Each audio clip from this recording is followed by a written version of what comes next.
ya kuendesha nchi yetu ya Kenya. Vile vile familia yake First Lady, patie nguvu ya kuendesha nchi yetu ya Kenya.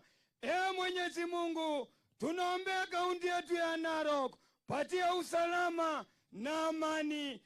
Mwenyezi Mungu, bariki gavana wetu Patrick Ole Ndutu, patia usalama na amani. Mwenyezi Mungu, viongozi wengine wetu wote, county commissioner na wengine wote, patia amani na usalama. Amin, amin ya Allah. Baba lang dangarna Yesu Kristo kidija ashidangara yada deganya na ashidangara na tumu ninjo yo na to nolong aw mo dangara kya na tumu to nebo la ko lang kya rara de newe ananyiti First Lady to nebo buglang ken to nebo commissioner to nebo ola yo lang ta Kenya dangara Yesu kidija ashidangara kya nyora no emirisu no digiada na ashidangara ke engitoino ora ngoma ya Kenya ashidangara ke sotua oti eseriani bariki kila moja Bwana, bariki nchi boda Kenya pamoja na viongozi sote Bwana. Tunaeleta bila Bwana amani yako. Tutarajia makuu kutoka kwako. Ara mkutano Bwana leo, asubuhi ya leo Bwana tubariki pamoja na sisi Bwana. Asante Bwana wa mbinguni. Tangara Yesu Kristo baba lang aro mono. Ashole. Naomba tafadhali tuketi.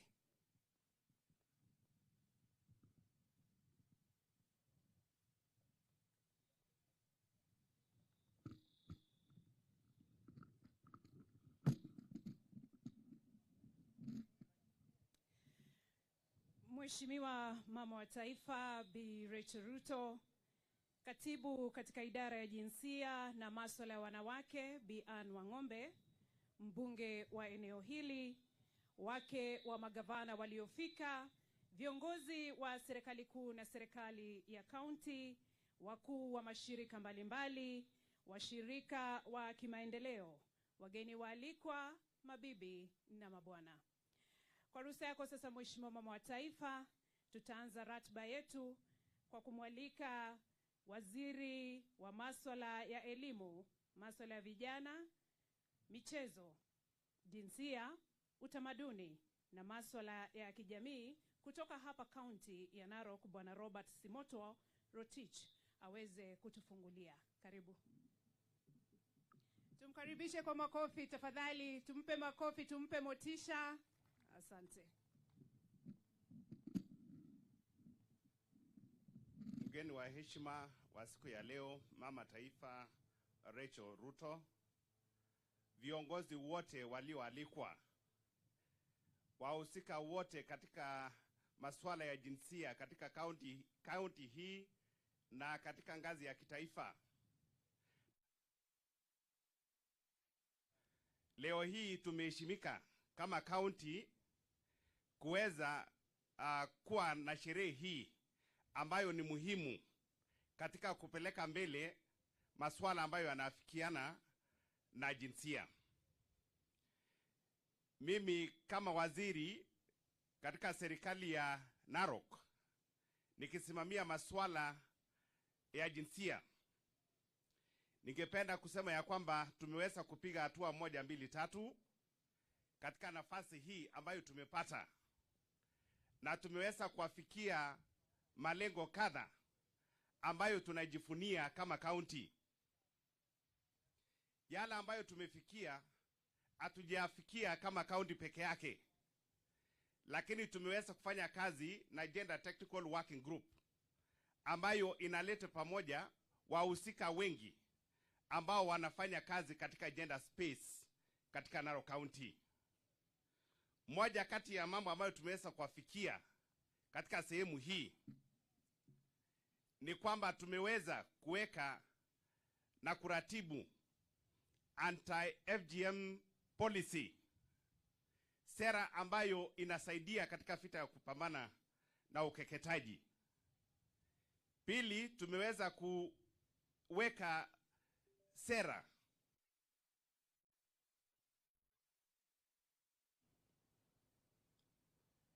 Excellency First Lady, wakati huu tuko katika harakati za kuweza kufanya kazi pamoja na CSOs, civil society organizations, ili kuweza kutengeneza implementation matrix, jinsi ya kuweza kufanya kazi na sera ambazo tumeweka. Sera zote hizo tulipata ya kwamba lazima tuweke katika hali ambayo ni rahisi kuweza kutekeleza, na baada ya hapo tutaingia katika msimu ambao ni muhimu kabisa katika utekelezaji, ili tuweze kupea kipaumbele masuala ya jinsia katika kaunti hii. Napenda kuchukua nafasi hii ili niweze kutambua wale ambao tumefanya kazi pamoja katika kufanikisha mambo hayo. Members of the Gender Technical Working Group, nawaomba mje hapa mbele tuweze kuwatambua. Wanapokuja mbele mbio mbio bila kupoteza wakati, nataka niseme ya kwamba tumeweza kufanya kazi na mashirika mbalimbali, civil society organizations and non-governmental organizations, ili kuweza kufikia malengo haya ya usawazishaji wa masuala ya jinsia. Naomba muharakishe tafadhali kwa sababu ya muda. Na kuna kazi ambayo ni kubwa sana. There is a lot that remains to be achieved. And we cannot achieve alone as a county government. We cannot achieve alone as a gender technical working group within the county. We need the support of the national government, non-governmental organizations, and other stakeholders so that we achieve all the objectives of the gender technical working group at the national level and the county level. The prevalence of the GBV is still high in Narok, and we are spending all the resources that we have to ensure that we achieve all these objectives, so that we have a peaceful society, we have an equal society, where the rights of each and everyone is actually given space. Your Excellency, Gender Technical Working Group within the county is chaired by the county commissioner, who will have his time, and myself, the CEC, in the county government. I would want them to introduce themselves and where they represent, the organization they represent. Name and the organization, please. Tunaweza anza pale. Good morning, everyone. Good morning. My name is Tekla Yasi. I represent Muruagal Child Education Program. And we are happy to be here, and we are saying no to gender-based violence. All protocol observed. My name is Rom Stanley from the Youth Anti-Gym Network. Good morning. My name is Karim Jeremy Kamasiai from Sida FM. My name is Nelly Konyo, Ma Widows, Orphans and Vulnerable Children Community-Based Organization.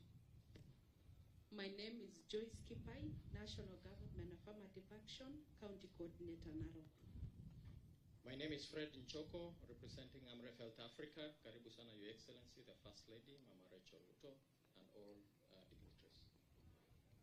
Good morning, everyone. I'm Lynette Audi, and I work for We World Kenya Foundation, and I'm glad to be here to commemorate this grateful day. Thank you. I'm Kennedy Karani Onyiko, Director, Gender, Masai Mara University. Ogola David Nambayo Koriata Fistula Trust. Habari zenu. Nisalimie kama unaniona, mimi ni Gen Z. Halo, halo. Wewe ni mzazi ya Gen Z? Kwa majina naitwa Paul Kagodho Mkoe kutoka shirika la vijana wa mtaa Narok County Street Families Initiative Narok. Asanteni.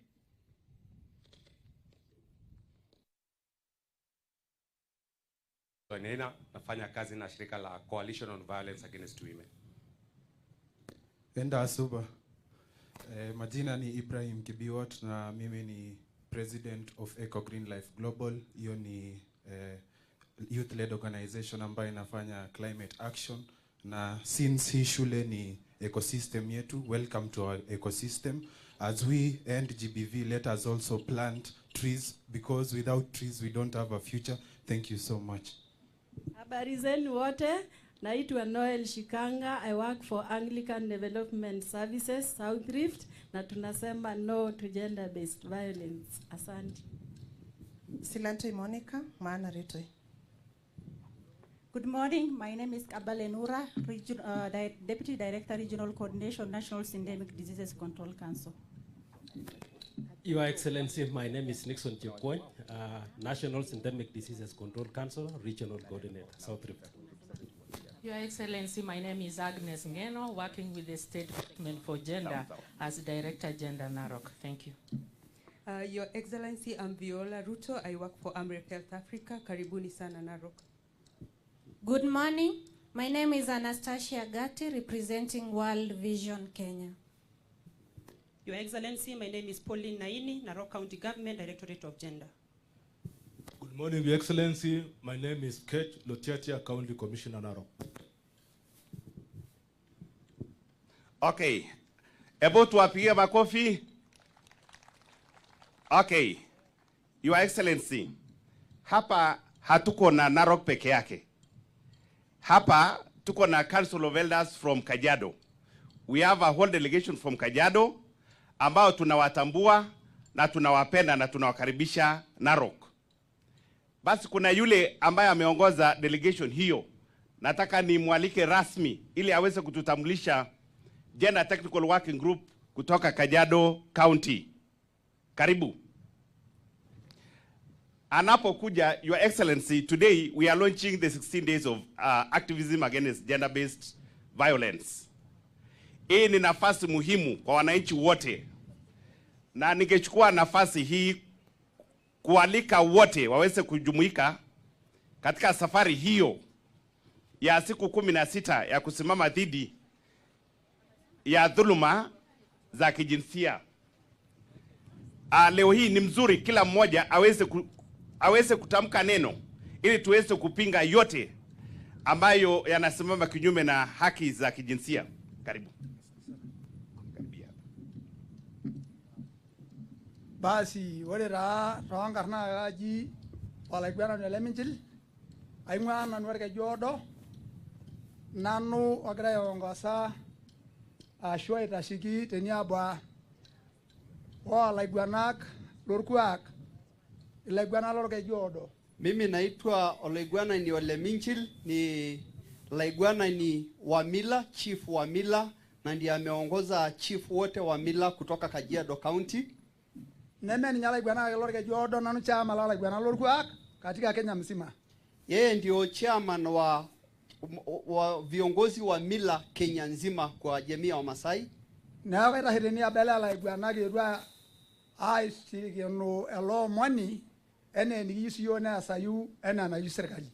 Sisi kama viongozi wa mila tunakubaliana na serikali na tunataka hii jambo ikomeshwe ya ukeketaji, na ndio tumekuja hapa leo. Sawa, asante sana. Na ko nija igununo na tenia bala igwanak ego ngada na gunangarishata. Kwa hivyo ndio iko kutokana na machief, tutaona kama tutapata nafasi nyingine. Makofi kwa mzee. Your Excellency, mbele yako ni Gender Technical Working Group from Kajiado County. Na ningependa waweze kujitambulisha moja kwa moja. Utaja jina tu na organization. Good morning, Your Excellency. I'm Christine Naiputa from Action Aid Kenya, Kajiado. Thank you. All protocols observed. I'm Catherine Beatty, working for Action Aid Kenya in Kajiado County. Your Excellency, my name is Matthew Masharia, working for Hope Beyond Foundation in Kajiado County. Your Excellency, my name is Ibrahim Musoga, working with Plan International Kenya, Kajiado County. Your Excellency, my name is Sarah Kuyo, working with an organization called Sauti ya Wafugaji. I'm a Sawa from Kajiado. Your Excellency, I'm Mary Chaiko, Director Agenda Kajiado. Thank you. Your Excellency, my PS, Madam Anne Wangombe, and all protocols observed. My name is Catherine Motinda. I work for the State Department of Gender and Affirmative Action. I'm based in Kajiado County. Thank you. Your Excellency, I can see my friend PS Wangombe. My name is Philip Kioko. I work for Gem Trust, implementing adolescent girls and young women in Kajiado County. Thank you. All protocol. I'm Dorcas Parit from Kajiado. Hope Beyond.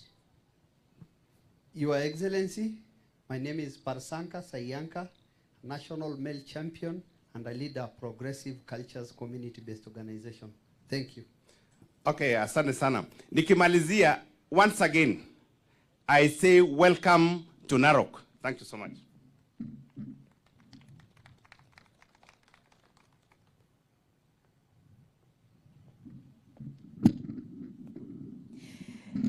Thank you. Your Excellency, tunaendelea kusikiza mazungumzo mbalimbali ama hotuba mbalimbali, na sasa naomba kumkaribisha afisa mkuu wa shirika linalopambana na ukeketaji wa wanawake Bi Benedict Loloju aweze kunena machache. Tumkaribishe kwa makofi tafadhali.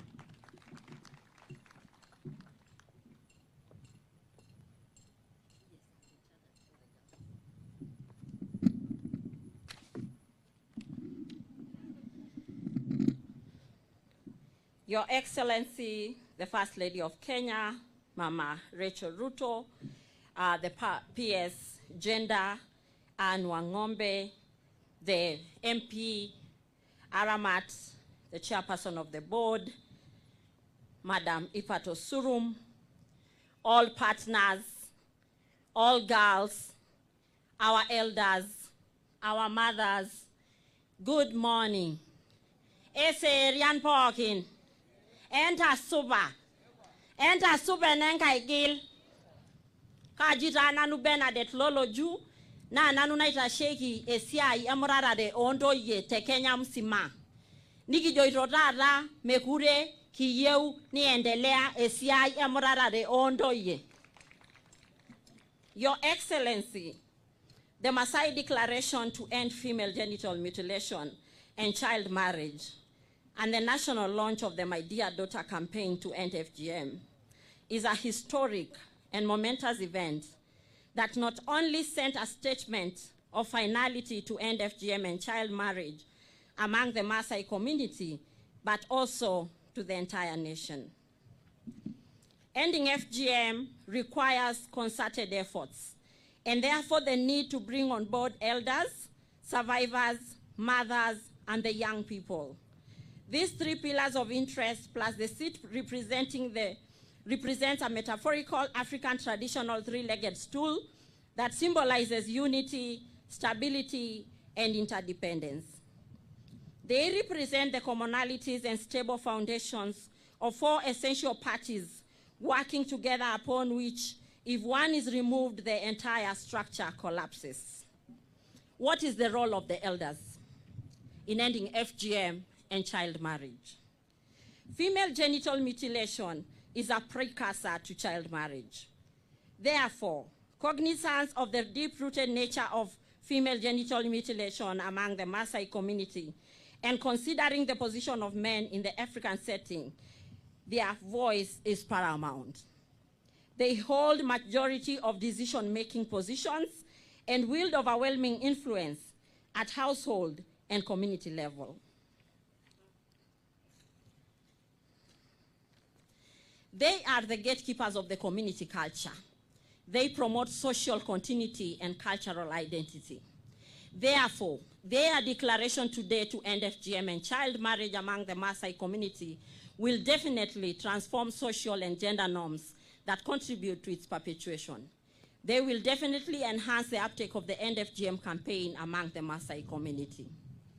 Ladies and gentlemen, the My Dear Daughter campaign to end FGM will be a 5-year global, nationwide, and community survivors-led and mothers-led social marketing strategy aimed at catalyzing intergenerational dialogue, enhancing community accountability, and promoting legal and cultural shifts to eliminate FGM.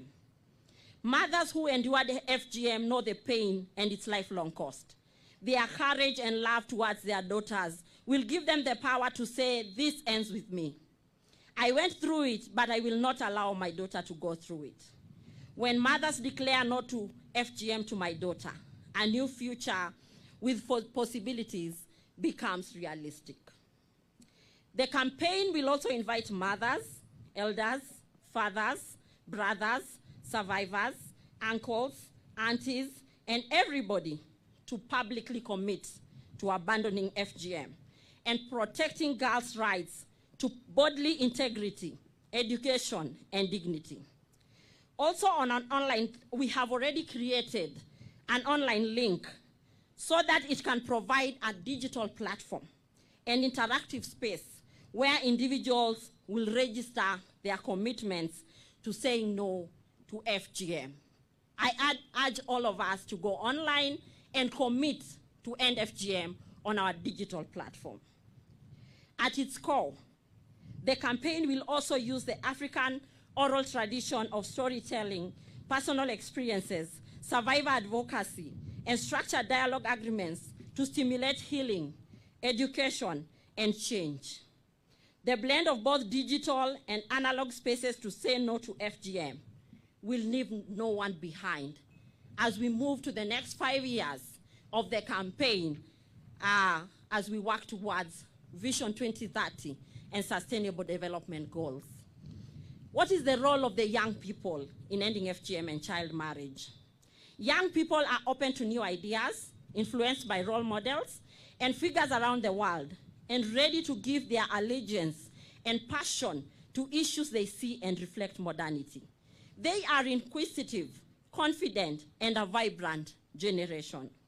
Youths are full of energy, potential, and aspirations, and can lead the way in speaking out of change and new order.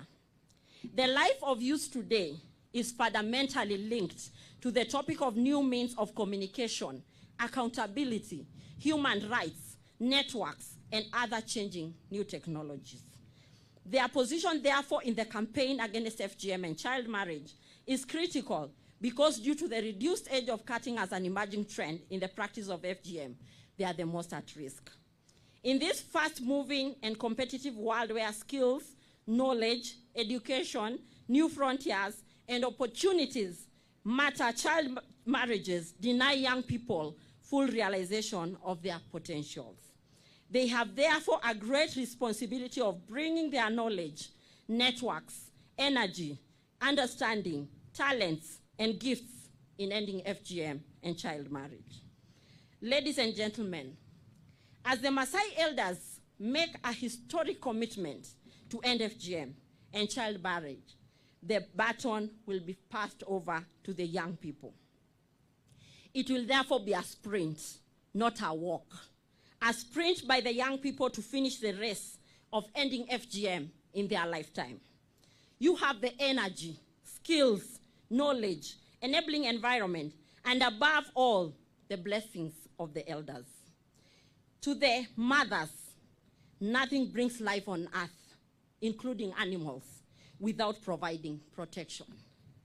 Protect your daughters, protect the girls, because you have elders by your side as your new allies. Let the three-legged stool be the authority and the platform to end FGM and child marriage among the Maasai community. The seed of the three-legged stool represents the government and other stakeholders whose commitment to ending FGM has been tremendous. Without the seat of the three-legged stool, then there is nothing to hold together the stool. Therefore, in this analogy, the government and other stakeholders have a role to support the three pillars through policy, strategy, programs, and financing. As we are all aware, the financing to the campaign to eliminate FGM has been below par. Today, we urge the government to increase funding to the Anti-FGM Board as we push the last 5 years to 2030. Without financing, we might not realize the overall goal of eliminating FGM. We urge development partners to fund grassroots organizations whose role cannot be underestimated in the campaign to eliminate FGM. I want to take this opportunity to thank every family that has decided to protect their daughters from FGM and other harmful practices. You are our silent heroes, and today we celebrate you. It takes a family to end FGM. It takes a village to end FGM. It takes a community to end FGM. It takes all of us to end FGM. May no other girl experience the pain, shame, and trauma of undergoing female genital mutilation. Thank you very much, Your Excellency, for joining us today in this historic day of ending FGM and launching the My Dear Daughter campaign to end FGM. I want to take this opportunity to call the lead elder who is going to take the elders through the declaration. Karibu sana, Mr. Kipilosh, the elder who is taking the others through the declaration. Please come forward.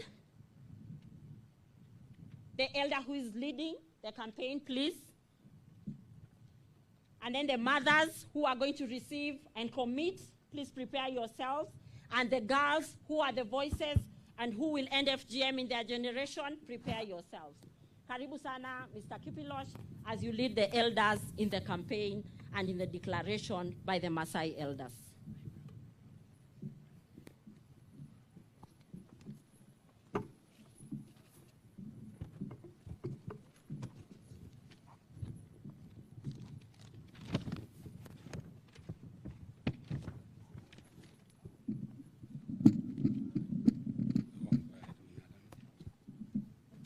Your Excellency, the First Lady of the Republic of Kenya, Mama Rachel Ruto, the area MP and other distinguished guests, county officials, our partners today, the CEO and the FGM board and the chair, and all protocol observed, and a super pogin. Ele bunyol do ilarejo, and a super pogin. Your Excellency, my name is Daniel Olekipilosh. I'm a cultural leader who represent the Maa-speaking communities in East Africa. On matters culture, I'm the Secretary General. When I talk about East Africa, I talk about 5 countries that Maasai inhabit in East Africa. And I'm talking about 33 Maa-speaking sections in the 5 countries. And I'm going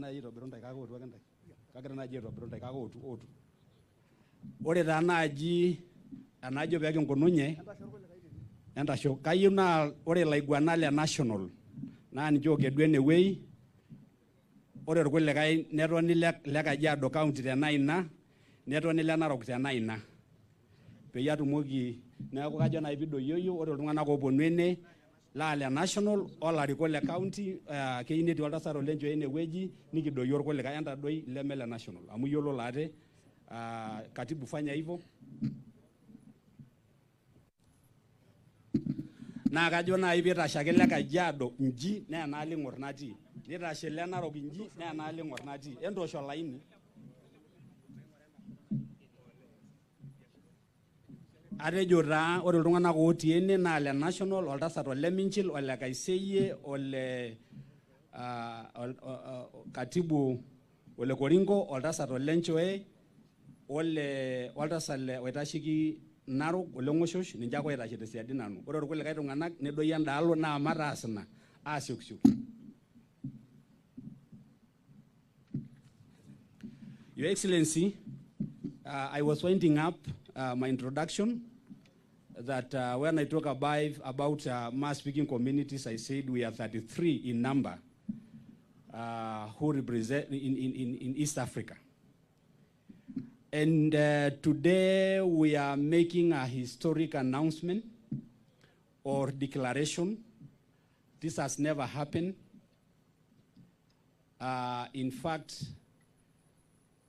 when you look into the history of the Maasai, this is the first time that the cultural leaders who are holding the black rungus has appeared in public to say in uniform something that has come from the government and NGOs and the communities that is not cultural. But I want to say this particular event today is historic. It has never happened. And so, we want to thank Anti-FGM Board for bringing us together with AMREF and the rest of the stakeholders. You've been fighting this alone, and these cultural leaders has never been involved. And now that means this is the last step, and this is the final step. And we are not going to witness more other issues of FGM across Masailand. Standing before you are 17 mass speaking sections out of the 33 that I've mentioned.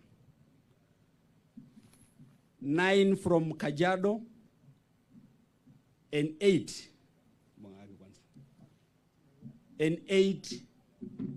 from Narok County, making a total of 17.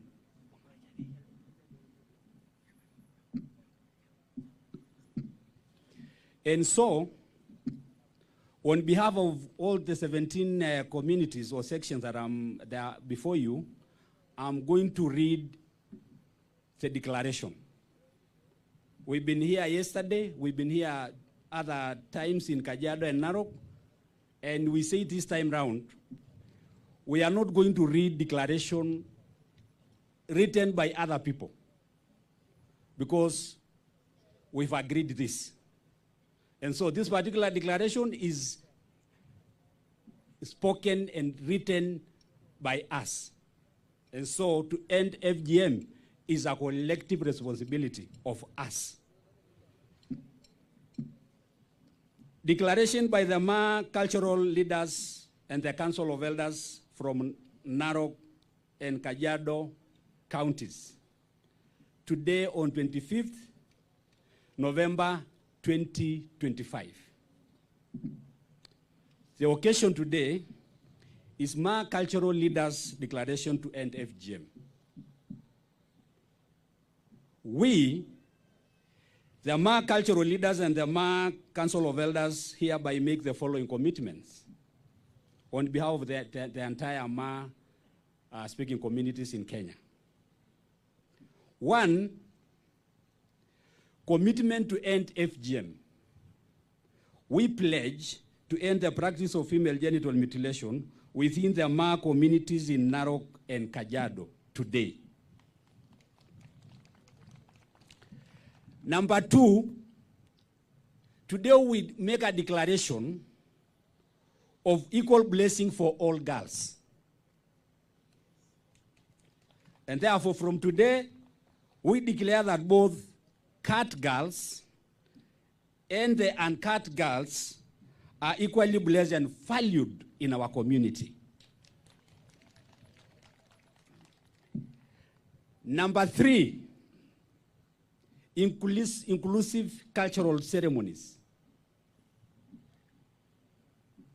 We affirm that in all our upcoming Manyata and cultural ceremonies, uncut women and girls are fully welcome and fit to participate.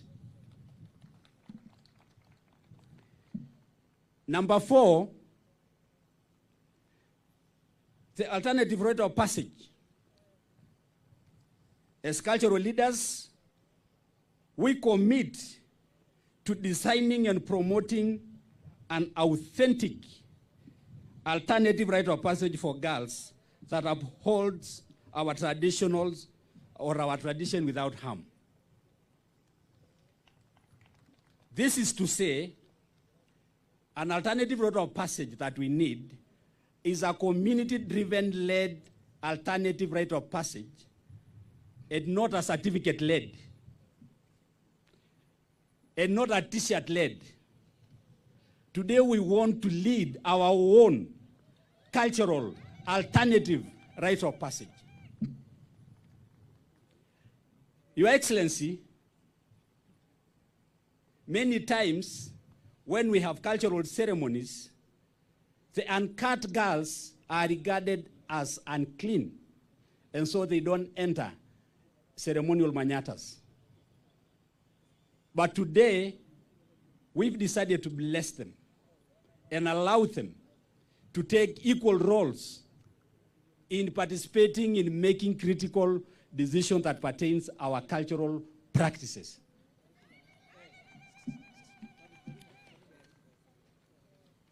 Our commitment today will be signed by 14 Ma sub-tribes and the cultural leadership. Because in Kajiado and Narok, we have sections that are in Kajiado and they are still in Narok. So what we've done, we've grouped them out of the 17, and now we have 14 who are going to sign this as a commitment that all the sections in the 2 counties have agreed. And I was told Laikipia did their declaration, Samburu did their declaration, and yesterday when we are looking at it, out of the 33, we only have 10 who have not done their declaration, and those 10 are in our neighboring country. And so, this is the last bit today to say, across Ma in Kenya, FGM is ended. Now, I request someone to bring a table for us and a pen here. I think it is there. And I'm going to call elders or leaders to sign in your presence and in the presence of this congregation on behalf of their sections. Number 1 community or section is a section called the Purko. The Purko is the largest community or section in Kenya among the Ma-speaking communities, because across East Africa, Kisongo is the biggest. But in Kenya, Purko is the biggest, and they're actually the second. And so, a leader coming from that community, Babayo Olengoshosh. Olengoshosh is the eldest among the Purko section. Is at the age of Ilkitoip. Ilkitoip are now actually the elders that we have. And who to represent all the aged leaders among the Purko, Olengoshosh is going to pen his signature on our behalf. So, 1 copy to be signed.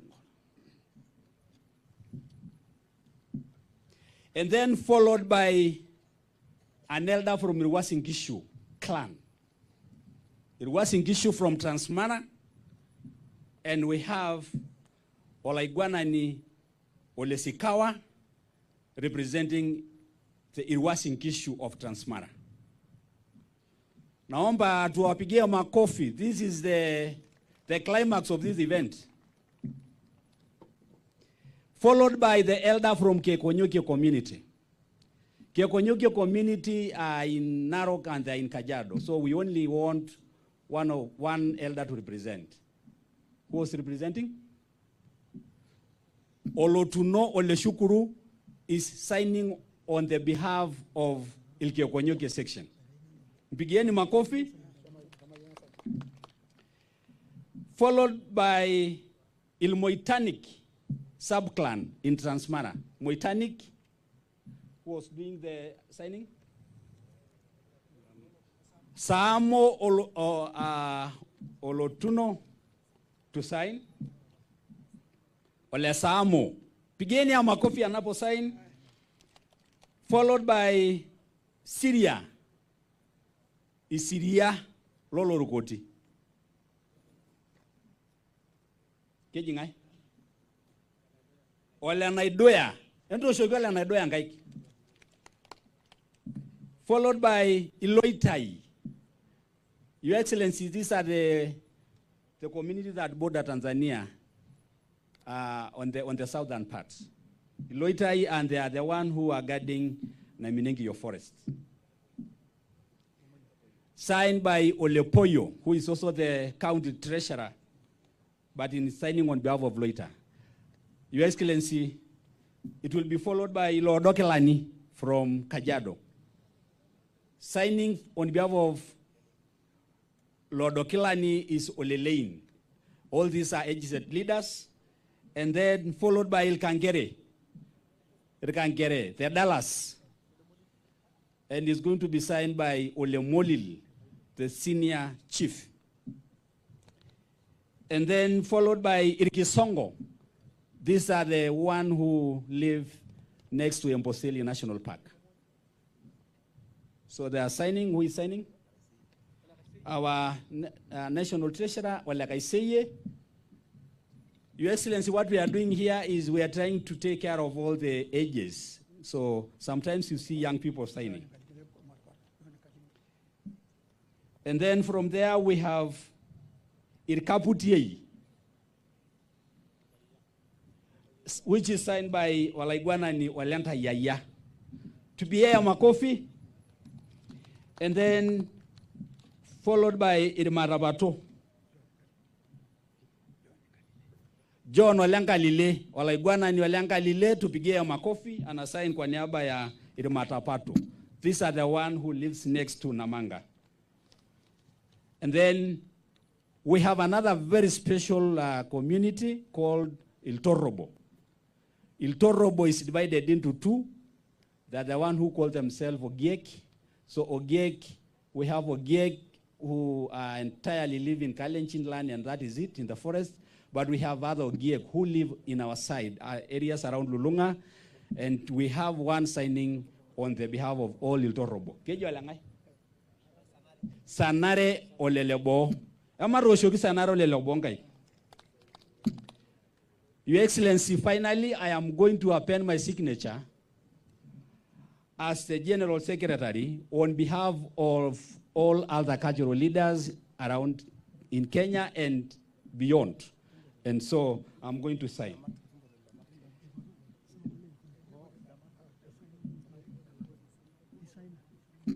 Sorry, I was told there is one section, Ildamat. Right, it's done. So I am going to sign on behalf of all other Maasais who are not here.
Your Excellency, the first signature is done, and the national leader has also signed, Mzee Oleminchil, on behalf of all other sections in Kenya.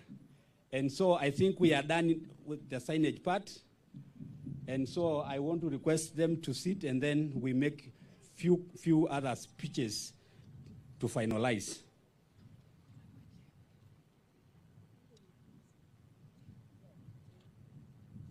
And we want to request our chair and FGM board to come forward and receive the signed document and probably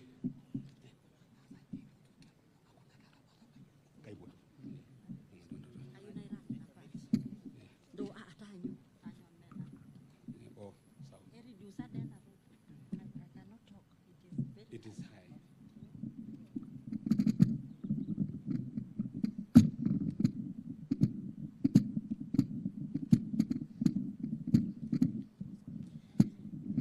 Your Excellency, we want to thank our elders.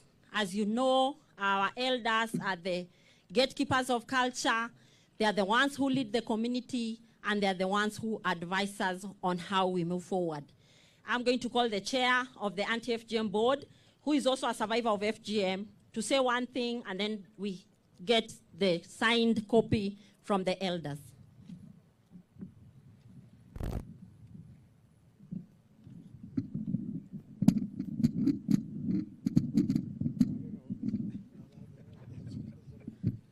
Your Excellency, the First Lady of the Republic of Kenya, Mama Rachel Ruto, the First Ladies from Marsabit County and Narok, the Chairperson of the TWG on femicide, including on gender-based violence, including femicide, Mama Daktari Nancy Barasa,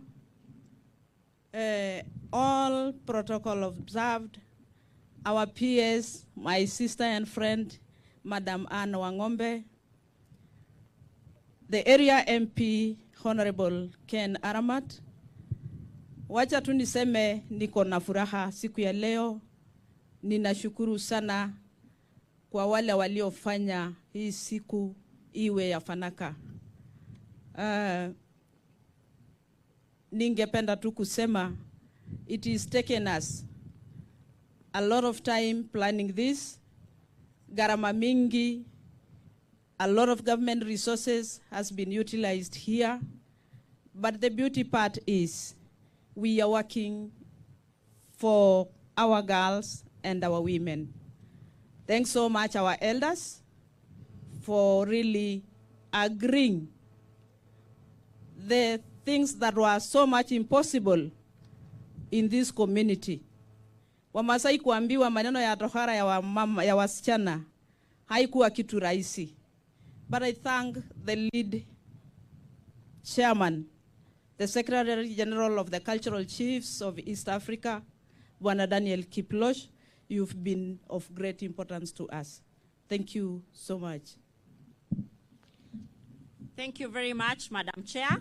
Now, Your Excellency, from here, the elders will be handing over the signed copy of the declaration to the mothers. So I will urge our mothers to come, led by Tracy, to come and pick. Tracy to come and pick and read the commitment by the mothers.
Your Excellency, the First Lady of the Republic of Kenya, Mama Rachel Ruto, and all protocol observed.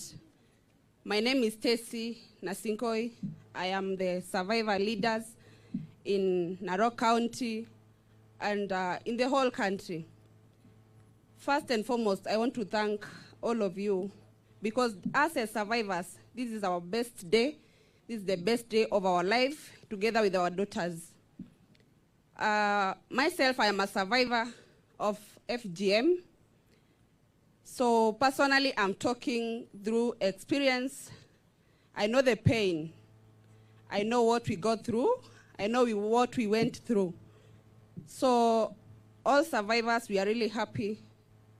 We are really thankful for the elders who have really made this one successful. Stacy,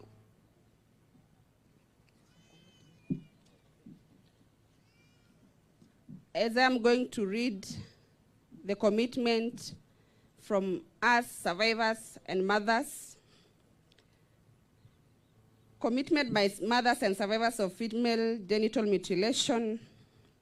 We mothers who have gone through the pain and negative consequences of FGM hereby commit to protect our daughters from female genital mutilation.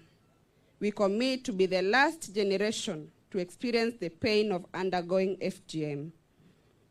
FGM ends with us. To our daughters, to our beloved daughters, today on the 25th November 2025, during the national launch of the My Daughter campaign, we commit to protect not only from female genital mutilation, but from all other forms of gender-based violence. We hope that this commitment will completely eradicate FGM from the face of the earth. May no other generation experience the pain, shame, and trauma that we have experienced because of FGM. Now I'll sign the commitment on behalf of survivors. Thank you.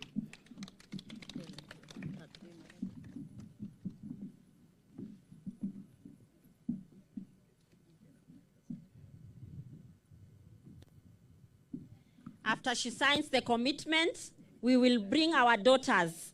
Our daughters, please come and join your mothers as we protect you from FGM. Naro yango ru amunda dimiki yuni rokini amurarintai. Iyoge baye murarare ondo ye. Iyoge baye murarare ondo monok. Megilia murarindo yang kiranya. Iyoge bayor banka, iyoge bayenka lev, iyoge baye. Iyoga bayor moronya, iyoga bayembe. So, Your Excellency, we are going to hand this to our daughters, the commitment from the elders and the commitment from the mothers. We hand over to our daughters. We want the elders to say something to the mothers and to the daughters.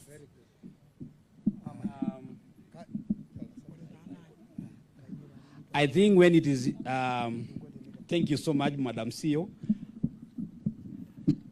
This is now a very special moment that now I want to welcome the elders, and the big word that we are going to give to our daughters today is blessing.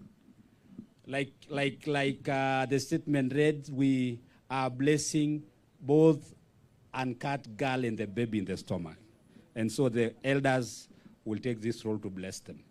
Nagulo baba kayuni ngamume narishara amayan konato monok ne mayan nana kona kera amukita adule mayan tara neaku ndai kulo irashere ne iltangilin kitu akiseuri orkito ip ndawa na capacity pi mayanana neaku karibuni.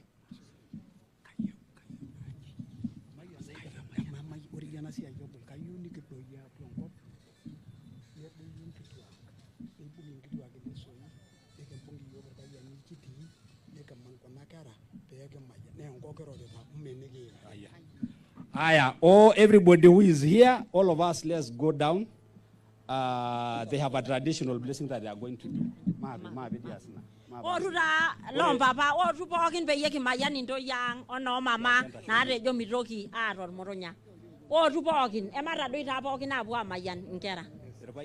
Erba yani moja. Engadung Tioriong, enjom tioriong. Enjom tioriong. Your Excellency, now the elders are going to bless the mothers and the daughters so that going forward, every girl in this community who has not gone through FGM is safe and she can continue with any other culture that is supposed to be done in this community.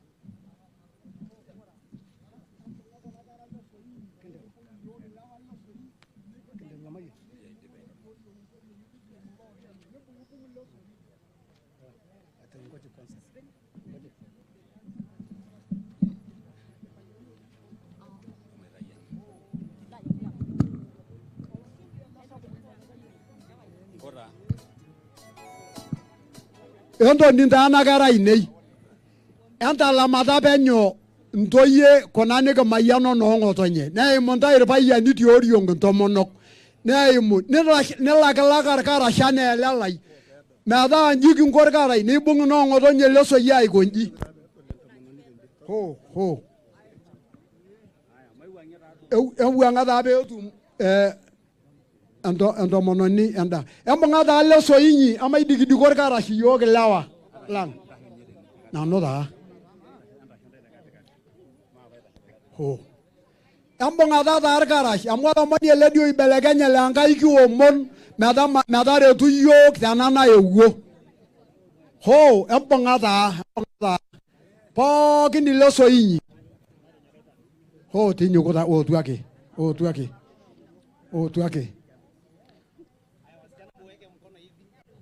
Ho. Ento luada anda ngamaye enkomono. Tangamai taa entangamai taa pookin. Oh. Bas. Nikamayian irmorua irpayiani oong'uan. Lotii are enda shoto olotii are ena. Nikiaku pooki aja oong'uan. Nikincho ntomonok naatiu nejia piikiaku isiet. Nemayian intomonok oong'uan natii enda shoto are. Nemayian are tena niaku siinche ong'uan. Nikiaku iltung'anak ootamayiana kuna kera ang' aja isiet. Ekitaa tiari paiteru. Kelotu entomononi peeitashe tenkoriong eema. Ketii sinye enkerai ole ntutu. Nche itashe tende aboitare Enkai. Nche eponu ene netii ele barnoti oota enkopiyia ine nitii iyie.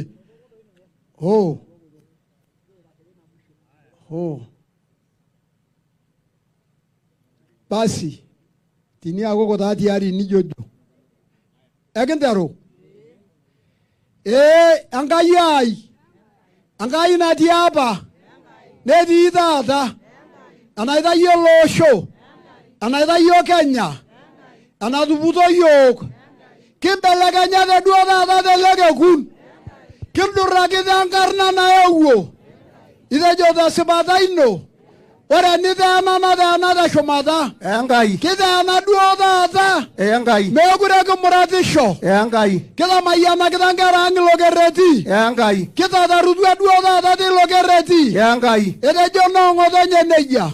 Enkai. Etejo loomenye. Enkai. Etejo lookakuyia lenye. Enkai. Metareto nkera ang' nanaewuo. Enkai. Entoisho mimeme. Enkai. Entoisho nimimbiruru. Enkai. Inkipa naaropil. Enkai. Naamunyak. Enkai. Metareto ntae nkera nitoiutuo tina rishata. Enkai. Metareto ele osho. Enkai. Nkera nitoiutuo mimuratata. Enkai. Metisinyata naapa. Enkai. Kimbelekenyate duo irmaasai. Enkai. Ile Kenya nalulung'a. Enkai. Kitejo memurati ntoyie. Enkai. Kitoomon Enkai miruko yiok. Enkai. Tamayianaki yiok ilo kerreti. Enkai. Entarunoto naing'ua enetii Enkai. Enkai. Etu kidol enitumurati entito piintae irkigerot linonok. Enkai. Iyie kitusujaa miira Enkai. Enkai. Tang'ama nkomonang. Enkai. Itonita teshumata. Enkai. Etejo Enkai aya. Aya. Etejo olosho lang' aya. Aya. Etejo pooki osai. Osai.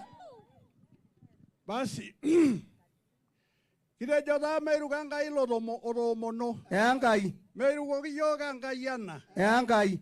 Ekitushukokino tenataa ninye eesitai tenkop. Enkai. Tamayiana metaa sidai. Enkai. Tamayiana metonyorra nkera ang'. Enkai. Tamayiana metonyorra olosho lang'. Enkai. Tamayiana meitubulu olosho. Enkai. Tamayiana meiteng'ena olosho. Enkai. Tamayiana meitoo olosho karsis. Enkai. Tamayiana meetoo olosho lino. Enkai. Te pooki toki. Enkai. Nincho yiok pooki toki ang'. Enkai. Taramata yiok openy. Enkai. Taramata iteru nkera ang'. Enkai. Taramata ntomonok ang'. Enkai. Taramata irpayiani lang'. Enkai. Taramata enkulupuoni ang'. Enkai. Taramata nkishu ang'. Enkai. Taramata ng'uesi ang'. Enkai. Taramata ildonyoi lang'. Enkai. Taramata nkanoi ang'. Enkai. Taramata olosho pooki elulung'a. Enkai. Njoo metaa kenyor ena. Enkai. Anaa enatonyorra sininye irkulikae oshon. Enkai. Tamayiana tomitu yiok openy. Enkai. Irukoki yiok ena. Enkai. Eitu kimbelekeny orkuak pookin. Enkai. Elake kimbelekenya. Enkai. Ore irkulikae naa kisujita ake. Enkai. Amu kenarikino lelo. Enkai. Nemeeta erishata nemeeta enkata enye. Enkai. Enkata ena nikimbelekenya ena muratare. Enkai. Metaa memurata sininche kuna toyie ang'. Enkai. Neme ninche naatanyaita. Enkai. Neme noong'otonye naatanyaita. Enkai. Neme irpayiani ootanyaita ekitonyorrakinote pookin. Enkai. Aajo eteena nanare. Enkai. Njoo naa metaa enanare. Enkai. Njoo naa metaa nareyia. Enkai. Anareyu nena kera ang'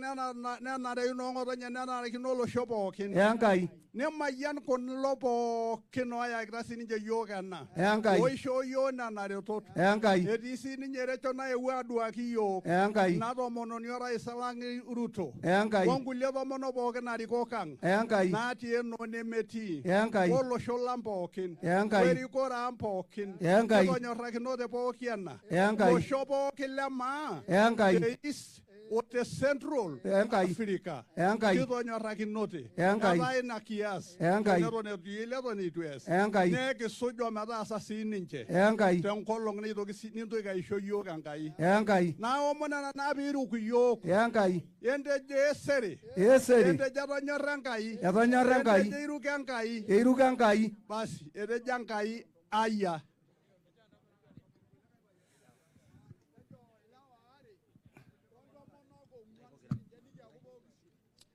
Endoro bilo. Enkai. Entar kulala ngwelenkai. Enkai. Ereja nkai mila bungarang. Enkai. Ereja kudi mogura bagiye ulokuak. Enkai. Kie dua ni ngokino kerama. Enkai. Ondo monokang. Enkai. Olai guanak. Enkai. Lorku alang. Enkai. Lekanya misima. Enkai. Kiraja merama yena kaisar katalang. Enkai. Angkarang. Enkai. Metara mati shore de legu akorejo kiduo. Enkai. Etu de kijobe kirishekiama. Enkai. Ekiraja ke bama yena nkai ni mingindo kiapon. Enkai. Ori bendo ijala rioleng.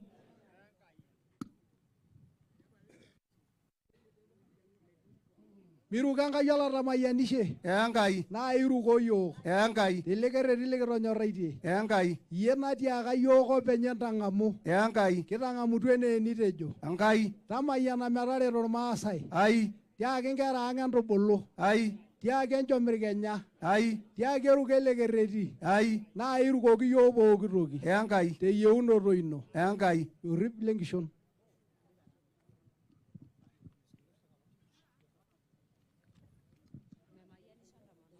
I think we are done, and thank you, Your Excellency, for joining us with our First Ladies, and we are all blessed. You've joined us, and so you also blessed, equally blessed. You can go back to your seats.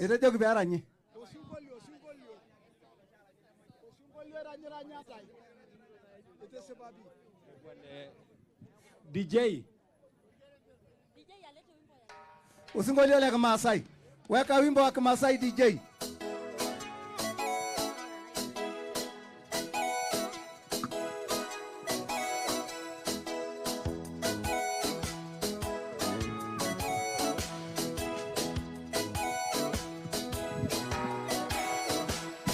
Baba,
Asante sana mama.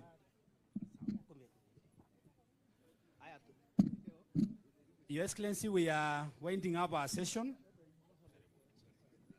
Thank you very much, Your Excellency. Now we move to the next session. Our girls, Soipan is going to speak on behalf of our daughters. Please, our daughters, come and stand behind Soipan. Soipan is going to commit herself on behalf of all our daughters. Welcome. We are going to ask Tracy to hand over the commitment from the elders and from the mothers to our daughters.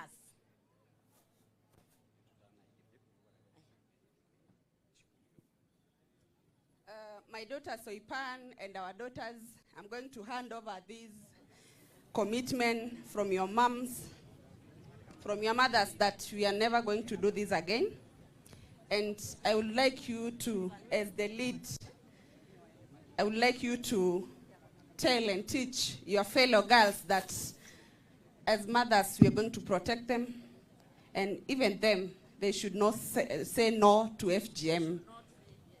They should not say yes to FGM. Let them say no to FGM. Peji mera ya muratare. So iba nentita ya short na ardasi. Sumadu onto yeto liginati agere jono mama meta ibeki josiyo granto ye.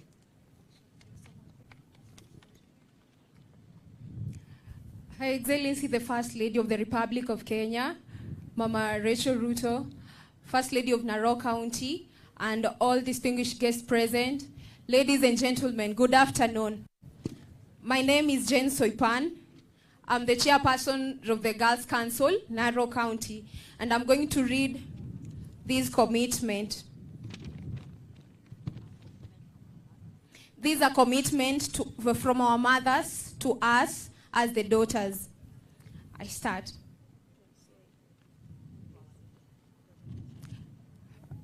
To our daughters, today, on the 25th November 2025, during the national launch of the My Dear Daughter campaign, we commit to protect you not only from female genital mutilation, but from all other forms of gender-based violence. We hope that this commitment will completely eradicate FGM from the face of the earth. May no other generation experience the pain, shame, and trauma that we have experienced because of FGM. Thank you.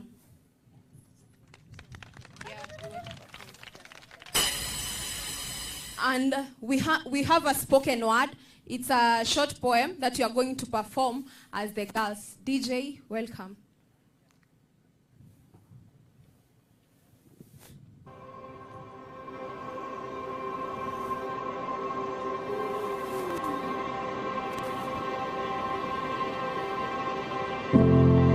I must say that this has been a long-awaited day. A day that nobody thought it would come to pass.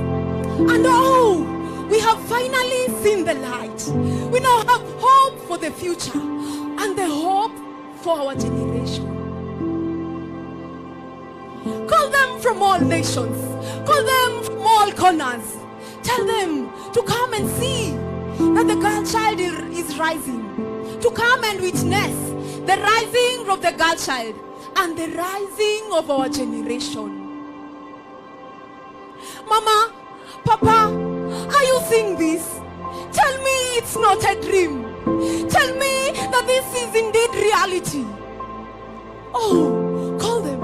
Call them from all the 47 counties. Call them without leaving everyone beside. Tell them that we are rising. We are rising for the sake of our generation. They're saying that the sky is not even our limit. Indeed, it's not our limit. We are ready to stand as the girls, to stand on the gap that is left everywhere. We are ready to shine. To the government of Kenya, all the stakeholders present here, and the community at large, thank you for your love towards us. Thank you for we can now live a world free from genital mutilation, a world free from early marriages. Our mothers and us as the daughters, we can now exercise our powers and rights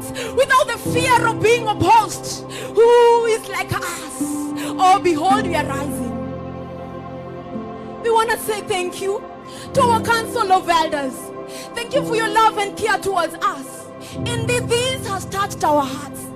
To our dear mothers, thank you for standing with us.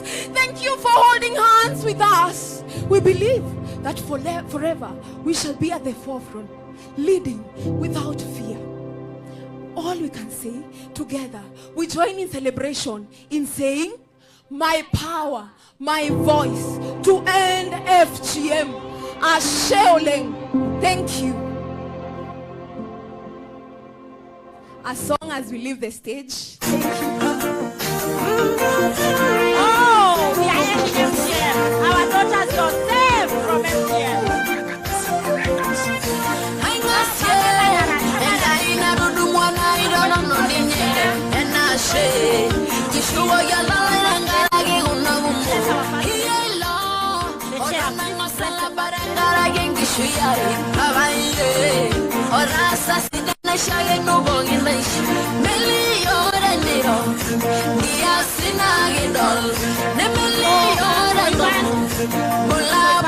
You girls, please come and hand over the commitment to the first lady. So Ipan and a few girls, come and hand over the commitment.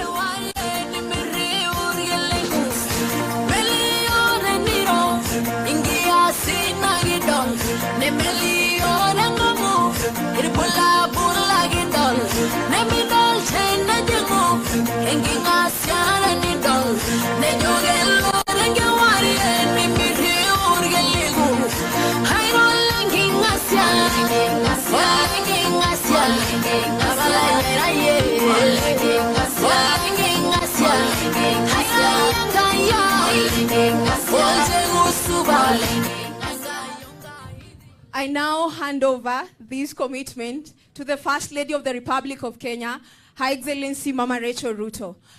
Our request is that you may join as a champion in the campaign of My Dear Daughter. Thank you.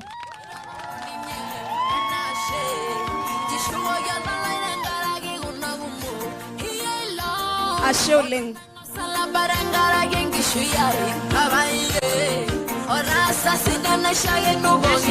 We want to thank our First Lady for championing the My Dear Daughter campaign to end FGM in Kenya.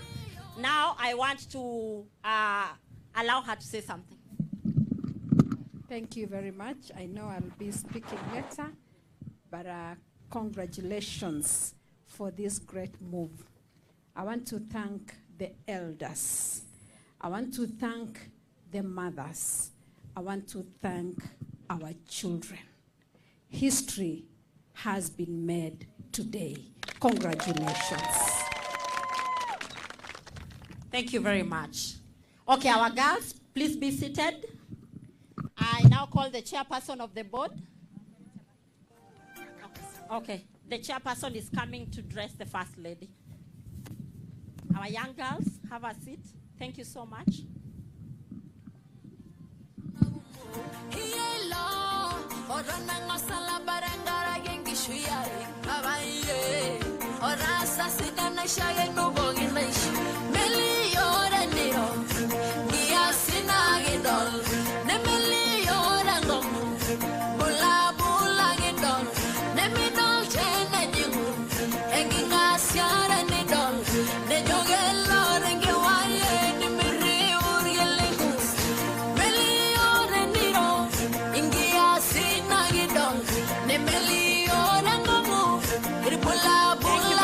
Madam Chair, thank you very much. Our First Ladies, thank you very much, our PS.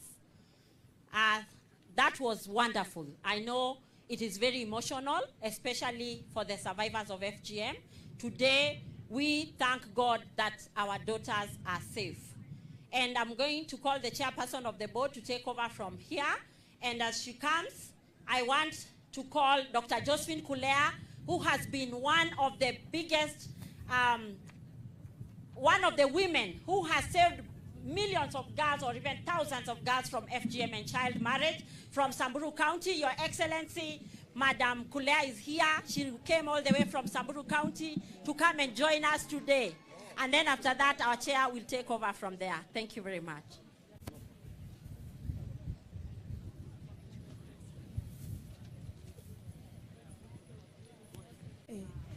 Your Excellency, the First Lady, and all protocols observed, our donors, the anti-FGM board led by the chair and the CEO, Rumasa Ilang, enda asuba bagi, esamburi dena, yodalda tayo biragi, yoda na do jode kwe, hiki ngwa moratare, lakini kele ajonda ina rungai jode kwe yo, amukare bengor nambai, guninja kena atia bori kuliko ngunanang, ito ningana jaito, nago Your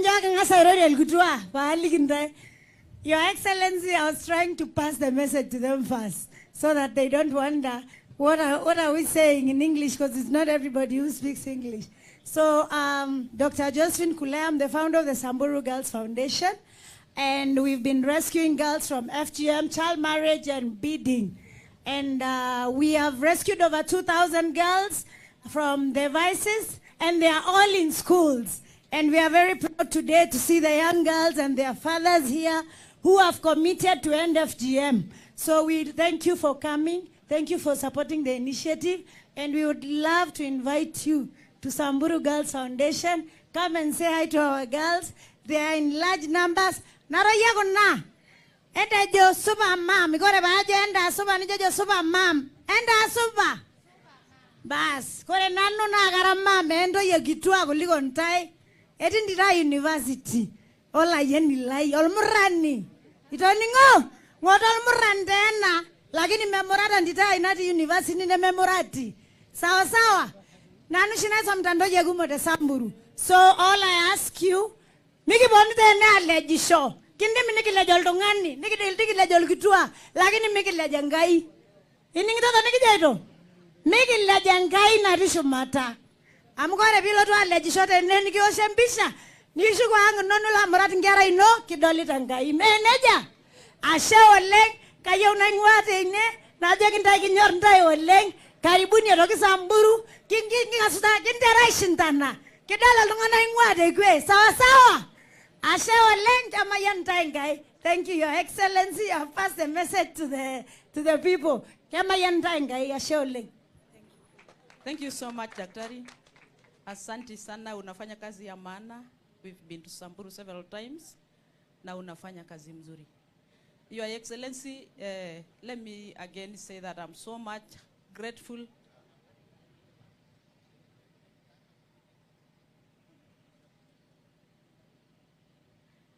Wacha tu niseme, bado ninasema nimefurahi sana mama kwa kuja kututembelea na kushuhudia event kama hii.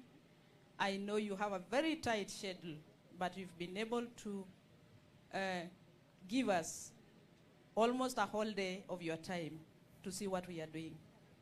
I know you are not just a champion of FGM. You are a champion of women empowerment in this country.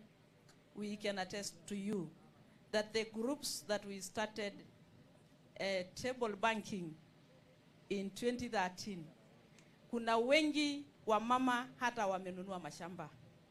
I'm a witness to that. That was a very good initiative na inawasaidia hao wa mama sana. Bila kuchukua nafasi, naona my first chairperson. And if we discuss about FGM in this country without mentioning JB Kilimo, it will be null and void. So please come and say hi to the people. You are our champion, you are our mother, we honor you. This is my chair.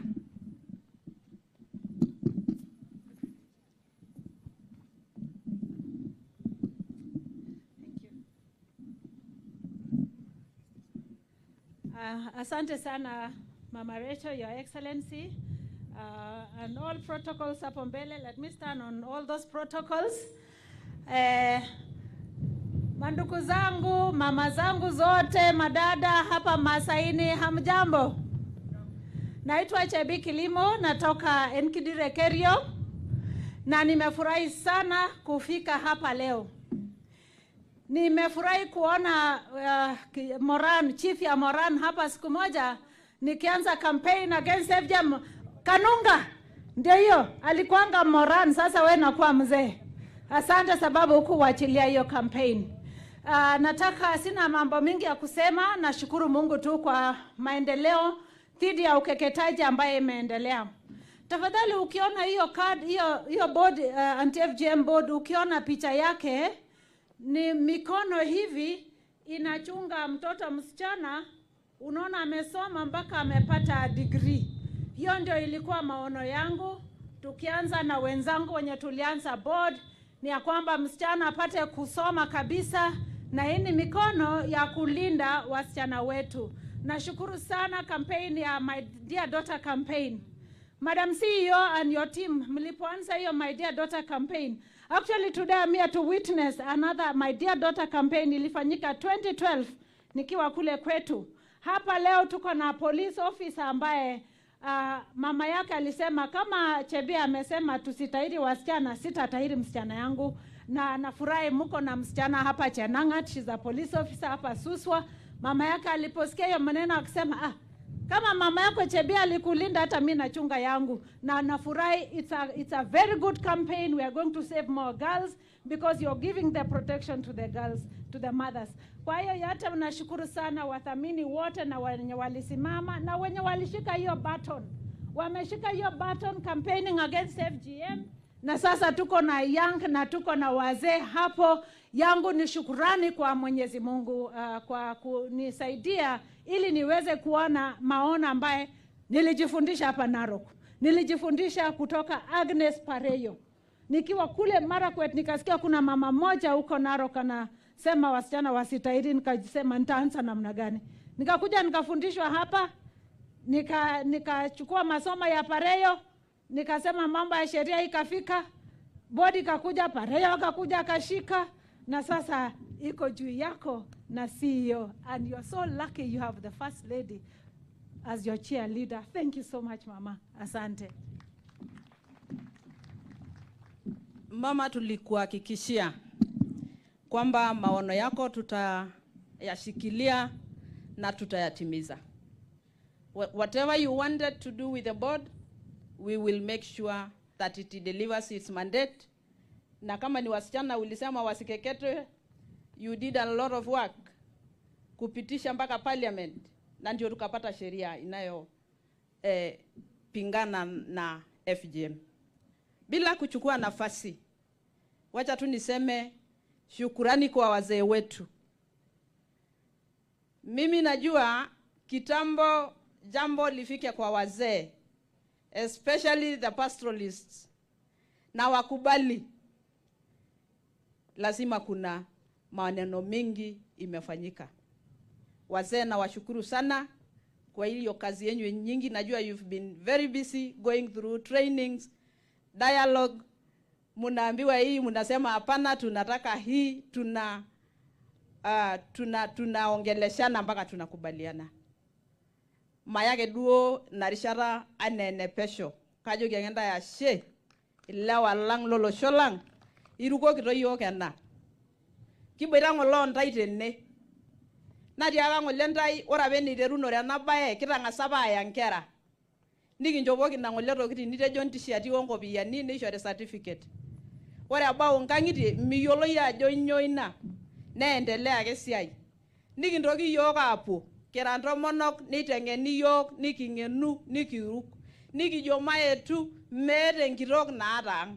Meneja ng'ole atiaka ntae lapayiani meneja ng'ole kitejo nakituaa keetai oshi enkitok naata ang' natomonok keetai oshi enkitok naata ang'. Ore nkang'itie naa noolewa lang'.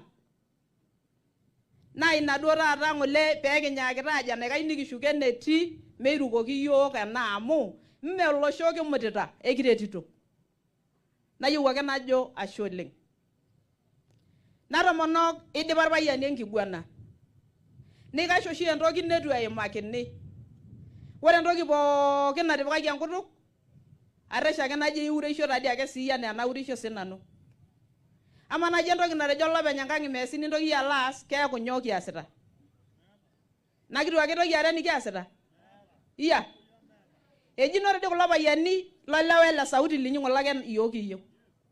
O sauti ng'ole ake piijojo nakitu ake entapalena. Kake ore enkias enkitok nayiolo enkata natubulu enkerai ninye nalo aipot enkamuratani ninye nalo aipot, ninye naibung enkoriong, ninye nayiolo enkolong namurati. Itii oshi ntae inewueji? Eme ninche oshi natii? Enchoo naa taata entiaki metapala, naa kajo ketoning'o duo taata.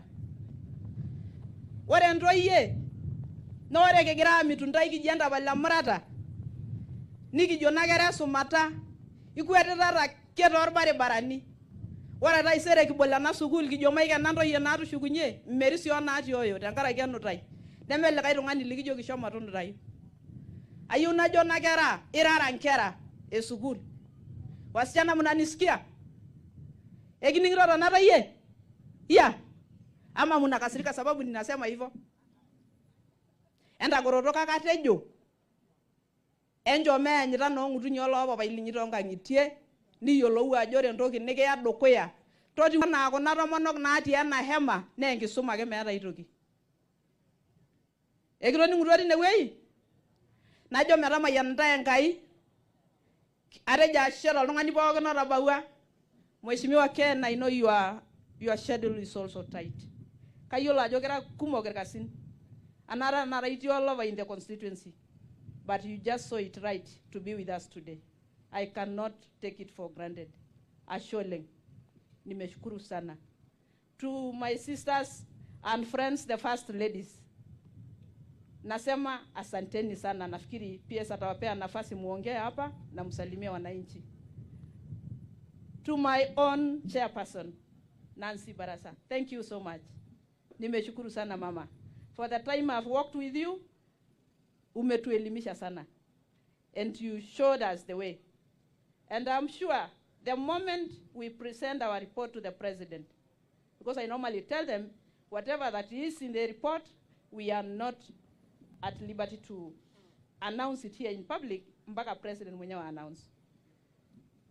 Ile kasi umetuonyesha na umetufanyisha ni kasi mzuri sana. Siwezi sema, I cannot go without announcing that. Asanteni sana wananchi.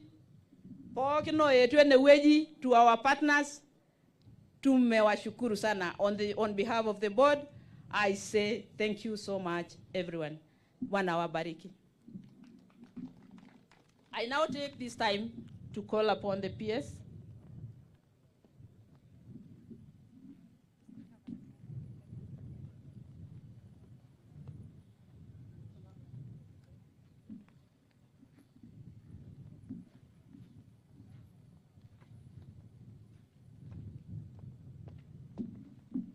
Tumpe makofi mazuri chair. Asante sana. Baada ya kipindi hicho cha wazee wa jamii ya Maasai, kina mama, kutoa azimio lao la kukomesha ukeketaji wa wanawake, Mheshimiwa Mama wa Taifa, sasa naomba turejee kwenye ratiba. Nitamkaribisha Viola Ruto ambaye atasema machache sana na anawakilisha shirika la Amref. Tumpe makofi.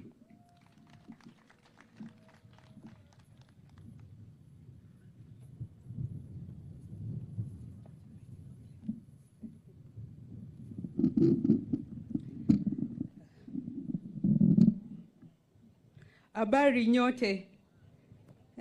Habari nyote. Sioni furaha kwa hii kiwanja.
and we do appreciate this. AMREF believes that lasting change does not happen in boardrooms, but it happens in the manyatas, in the villages, in the communities, by conducting respectful dialogues and conversation, listening to each other and making commitments towards ending FGM. Today, we would like to appreciate all the partners, because this work has been going on for years, not only by AMREF, but partners from Kajiado, from Narok, the Gender Technical Working Group, the county governments, and the national government. We really appreciate your support for us to have reached this day. So I would like to say a new chapter has come to pass. That is my Dear Daughter campaign. That is the campaign that all of us would like to jointly work together to achieve an end to FGM. When you hear a mother say, I went through it, or I went through FGM, but my daughter will not, she's not only protecting one child, but she's transforming a generation. She's rewriting Kenya's destiny. So today also marks a new, this campaign, and as AMREF and partners, including Plan International, we commit to support the My Dear Daughter campaign to reach more and more counties and to reach the nationwide, the hotspot 22 counties. We say that we shall speak the truth, we shall all embrace this change.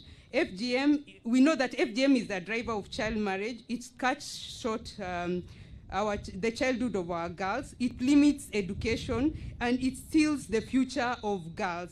And we say no to FGM. I would like to ask the leaders of the Maasai community, all who are here, the Honorable MP that you are here. This school is a very, today, because we've marked the My Dear Daughter campaign, we have had the declaration, and we've launched the 16 days of gender activism, and we appreciate the work that has gone to ensure that girls, more and more girls are able to access education. We would like an expansion of the dormitories and the classes so that more girls can come here and make an history of their lives and achieve their aspirations. And so that is just a request for the school.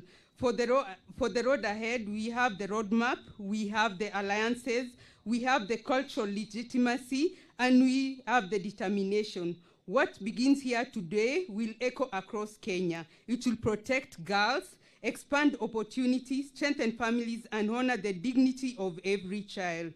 We say, my power, my voice, to end FGM. Thank you so much.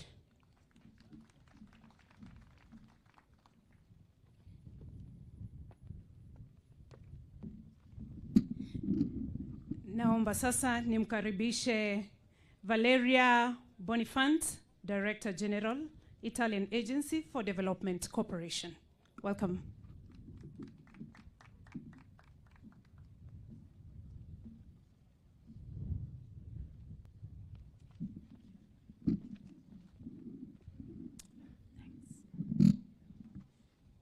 So, Her Excellency, the First Lady of the Government of the Republic of Kenya, Mrs. Rachel Ruto, and Honorable P.S. Anwangombe, P.S. Gender,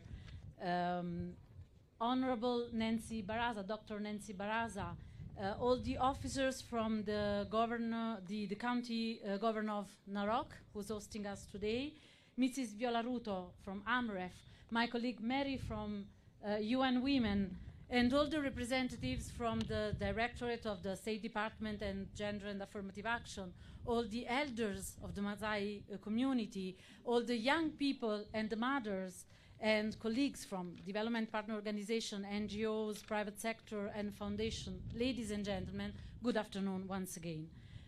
It is really an honor for me to stand before you today as we mark the beginning of this year's 16 days campaign of activism against gender-based violence. As it has been said, you are making history today. Together, we come today as allies, advocates, change makers, united by a shared commitment to a future where every woman and every girl can live free from fear, violence, and discrimination. In unity, we envision a Kenya and a world where safety, dignity, opportunity are guaranteed to all women, men, girls, and boys alike. Today, we celebrate a truly important milestone for Narok County and for the entire country, the Maasai Elders' Declaration on Ending FGM and Child Marriage. We are deeply honored to see the Maasai elders standing at the forefront of the efforts to end FGM and child marriage, demonstrating their unwavering commitment to safeguarding the rights and dignity of women and girls in our communities. We believe this is far more than a symbolic gesture. It represents a powerful affirmation of the transformative work carried out on the ground, a work that is being spearheaded by the Maasai elders themselves and their communities, and it's been supported by partners.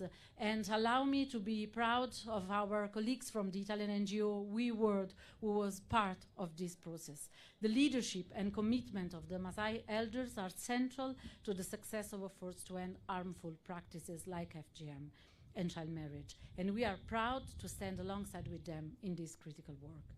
Through the initiative supported by the agency, the Italian Agency for Development Cooperation, and implemented by the Italian NGO We World and their partner, this NGO has played a central role in advancing community-driven change.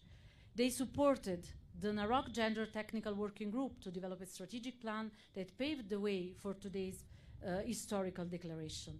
They carried out targeted interventions engaging key community influencers, including male dialogues, to shift social norms around FGM and build readiness for policy dialogue and change. They strengthened the Maasai Council of Elders and age-set leaders with knowledge on health, legal, human rights impact of FGM and child marriage. They secured strong political engagement by facilitating sensitization sessions for members of County Assembly and other leaders, reinforcing legislative backing for anti-FGM laws and gender rights framework. As Italy, we are proud to accompany and support this journey, one that is driven by communities, guided by local leadership, and sustained by the commitment of partners like We World. This year, 16 days of activism hold particular importance for us, for Italy. Last Friday, November 21st, we launched, alongside with the Embassy of Italy to Kenya and the Italian Institute of Culture, our Activate Nairobi campaign, presided over by Her Excellency Hanna Wendot Cheptumo, Cabinet Secretary for Gender, Culture and Children's Services, alongside many other high-level representatives and, most important, alongside many representatives from the Kenyan youth. This initiative is more than just an event for us. It's a vital effort to combat GBV, raise awareness, and promote lasting change. Through a diverse and rich program, this edition brings together Italian and Kenyan institutions, artists, communities, in a shared commitment to ending violence both offline and online. Together, we reaffirm the fundamental right to live free from violence and discrimination. And the momentum continues. Alongside the various events taking place in Nairobi, on November 28, we will be again in Narok. We will gather again here in Narok for Stage the Change, celebrating women and girls in Narok County, an event promoted by our partner, the Italian NGO We World. Held in Narok South, will bring together students, parents, guardians, the wider community. Beginning with a march for women's and girls' rights, the day will come alive with theater, music, film, interactive activities that celebrate gender equality and spark meaningful conversation. It is another testament to the power of creativity, community, and collaboration in driving lasting change. As we begin the 16 days of activism, Italy reaffirms its unwavering commitment to standing with Kenya in Narok and across the country to ensure that every woman and every girl can claim her full rights, her full dignity, her full future. Furthermore, this year, allow me to mention that we as Italy assumed the role of co-chair of the Development Partners Gender Group alongside our colleagues from the High Commission of Canada. In this role, we have continued to pursue the group's objective of advancing gender equality and women's empowerment in Kenya. And this is achieved through strategic dialogue, shared learning, strengthened donor collaboration to enhance both international and local support for gender equality initiatives across the country. Once again, allow me to share with you one of our successes. We are about to kick off a program worth around 4 million euros alongside the State Department for Gender and Italian NGOs in supporting the contrast to GBV and in supporting gender economic empowerment for survivors, and also in providing access to psychosocial services for survivors. Just to conclude, and the acronym of this program is a meaningful one, is peace, like the social peace that we are trying to build and building starting from days as today. And in conclusion, I can just repeat that we believe that addressing GBV requires more than just financial resources. It demands collective action. That action must involve listening to the voices of survivors, amplifying their stories, ensuring their needs are at the heart of policy design and implementation, which is exactly what we are celebrating here today. Asanteni sana.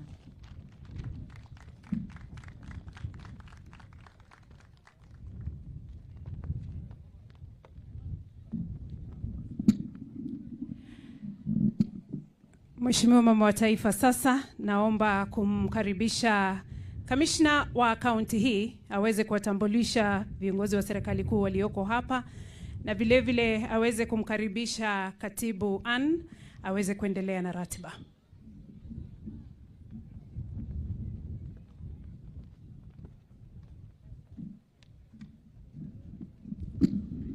Basi asante sana Mama wa Taifa,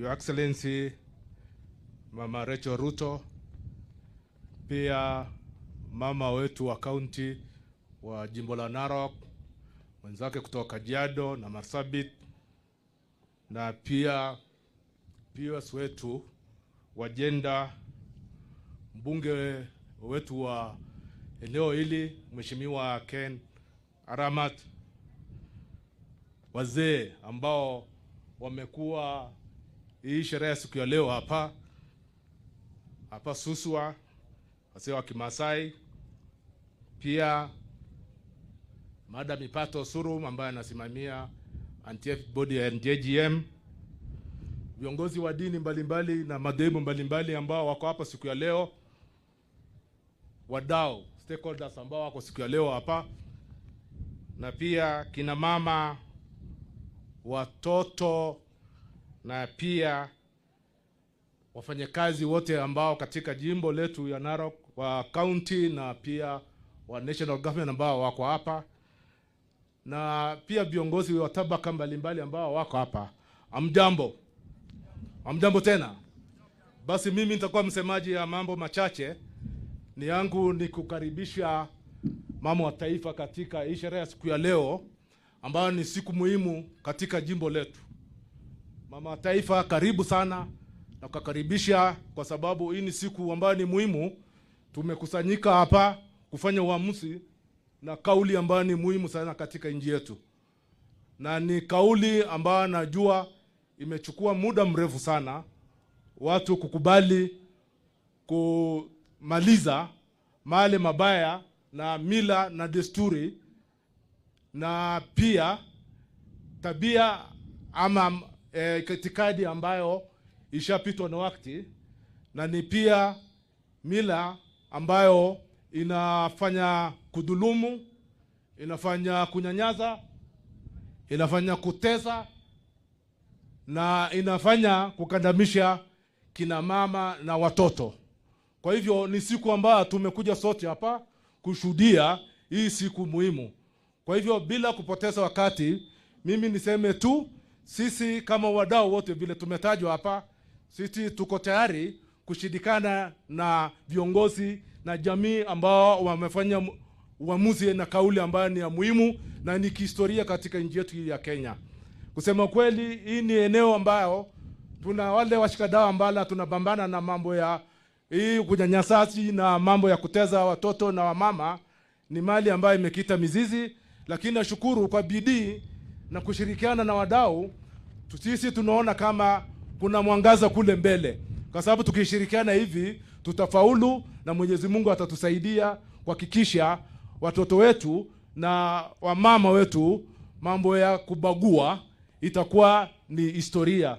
Kwa hivyo tu nataka tu kuchukua fursa hii niwasimamishe tu wale tunafanya kazi pamoja, wale katika idara ya national government ambao wako hapa na ngao wako hapa, wasimame tu na kuniwa mkono tafadhalini. Wale mali mliko popote, ngao ambao wako hapa, inueni mkono na kusalamia mgeni wetu wa heshima. Haya, asante sana. Wako hapa ngao na wale pia wafanyakazi katika national government katika jimbo hili. Kwa hivyo nasema asante sana, karibu tena mama wetu wa taifa. Basi nitafanya sasa kumkaribisha POS wetu wa gender pia akuja endelesha na program ambayo imesalia. Karibu, mtupigie makofi POS wetu Madam Ann Wangombe. Karibu POS, karibu Narok, karibu eneo la Narok is welcome. Thank you so much.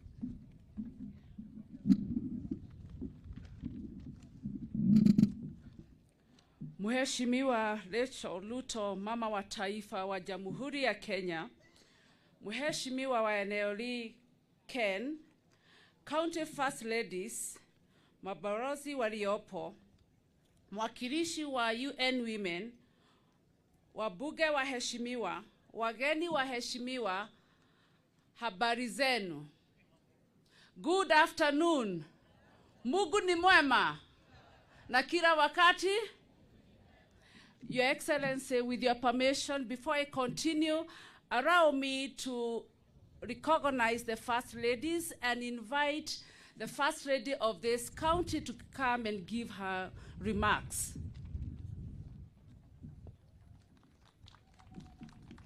Karibu sana Mama County. Hebu tumpigie makofi. First Lady, karibu sana.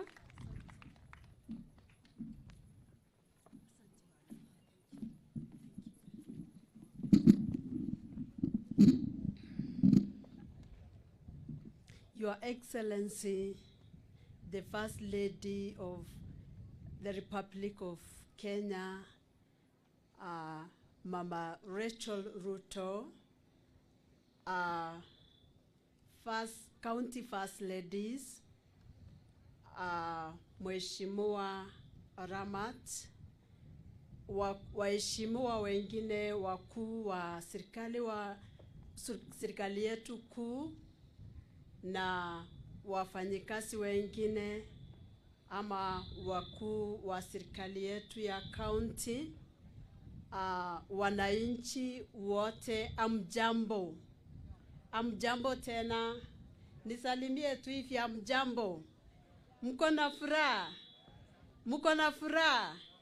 Mimi niko na furaha isiyo na kifani kwa sababu tumetembelewa na mama yetu wa taifa, Mama Rachel Ruto.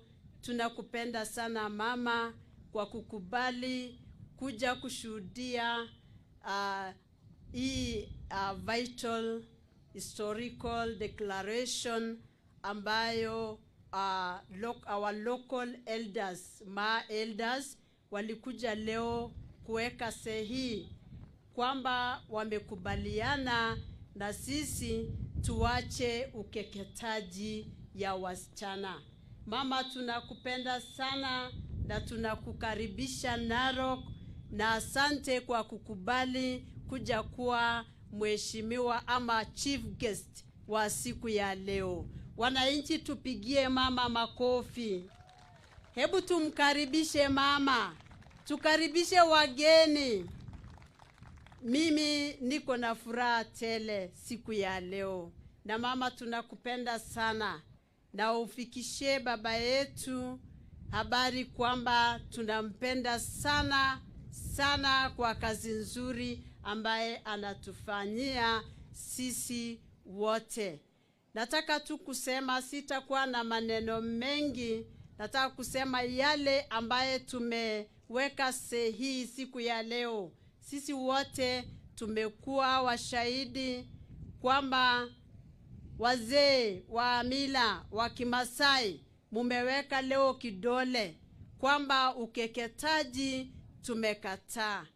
Na mama, hapa hivi nataka nikuambie, tukiwacha ukeketaji ya wasichana tutakuwa tumemaliza kitu ambaye sisi wa mama wa kaunti ama wake wa magavana huwa tunakimbia tukifaitia vitu vitatu. Tunasemanga triple threat, na hiyo ni ukeketaji ya wasichana, ya pili ni teenage pregnancies, alafu ya tatu ni early marriages. Kwa sababu hizo vitu tatu huwa zinaandamana, na tukiwacha ukeketaji yale mengine mawili yataenda chini.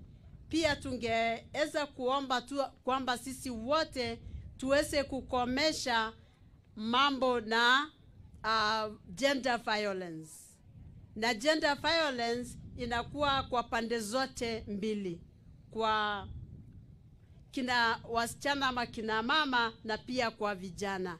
Kwa hivyo nasema tukishikana pamoja tutakuwa tumemaliza haya yote. Asanteni sana, sitaongea mengi kwa sababu kuna wenzangu wake wa magavana na nataka wapate nafasi wa kuongea. Nataka tu kusema kama mama wa kaunti hii, karibuni wote, wageni mnakaribishwa, na zote tujaribu kuangamisha ama kukomesha ukeketaji ya msichana.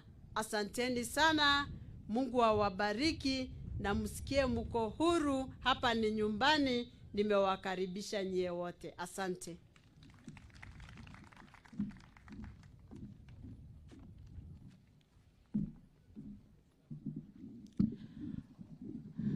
Your Excellency, Mama Rachel Ruto, with us we have the First Lady of Marsabit, Honorable Alamito, who happens also to be the chairperson of County First Ladies Association.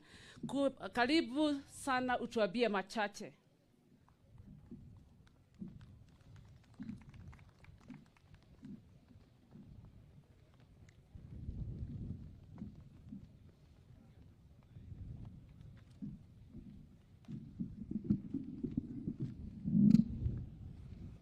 Mama wa taifa, mama mstahiki Rachel Ruto, wafanyikazi wa serikali kuu, wafanyikazi ya serikali ya county, wazee, vijana, watoto, asalamu alaikum. Salamu alaikum. Enta sopa. Aserian pogin. Kabla nizungumze, naomba nimtambue bibi wa gavana wa Kajiado ambaye ako hapa na sisi, Madam Edna Lenku, aweze kutusalimia ndiposa niweze kuzungumza kwa niaba ya County First Ladies Association. Karibu Mama Edna. Pole Madam PS kidogo tu.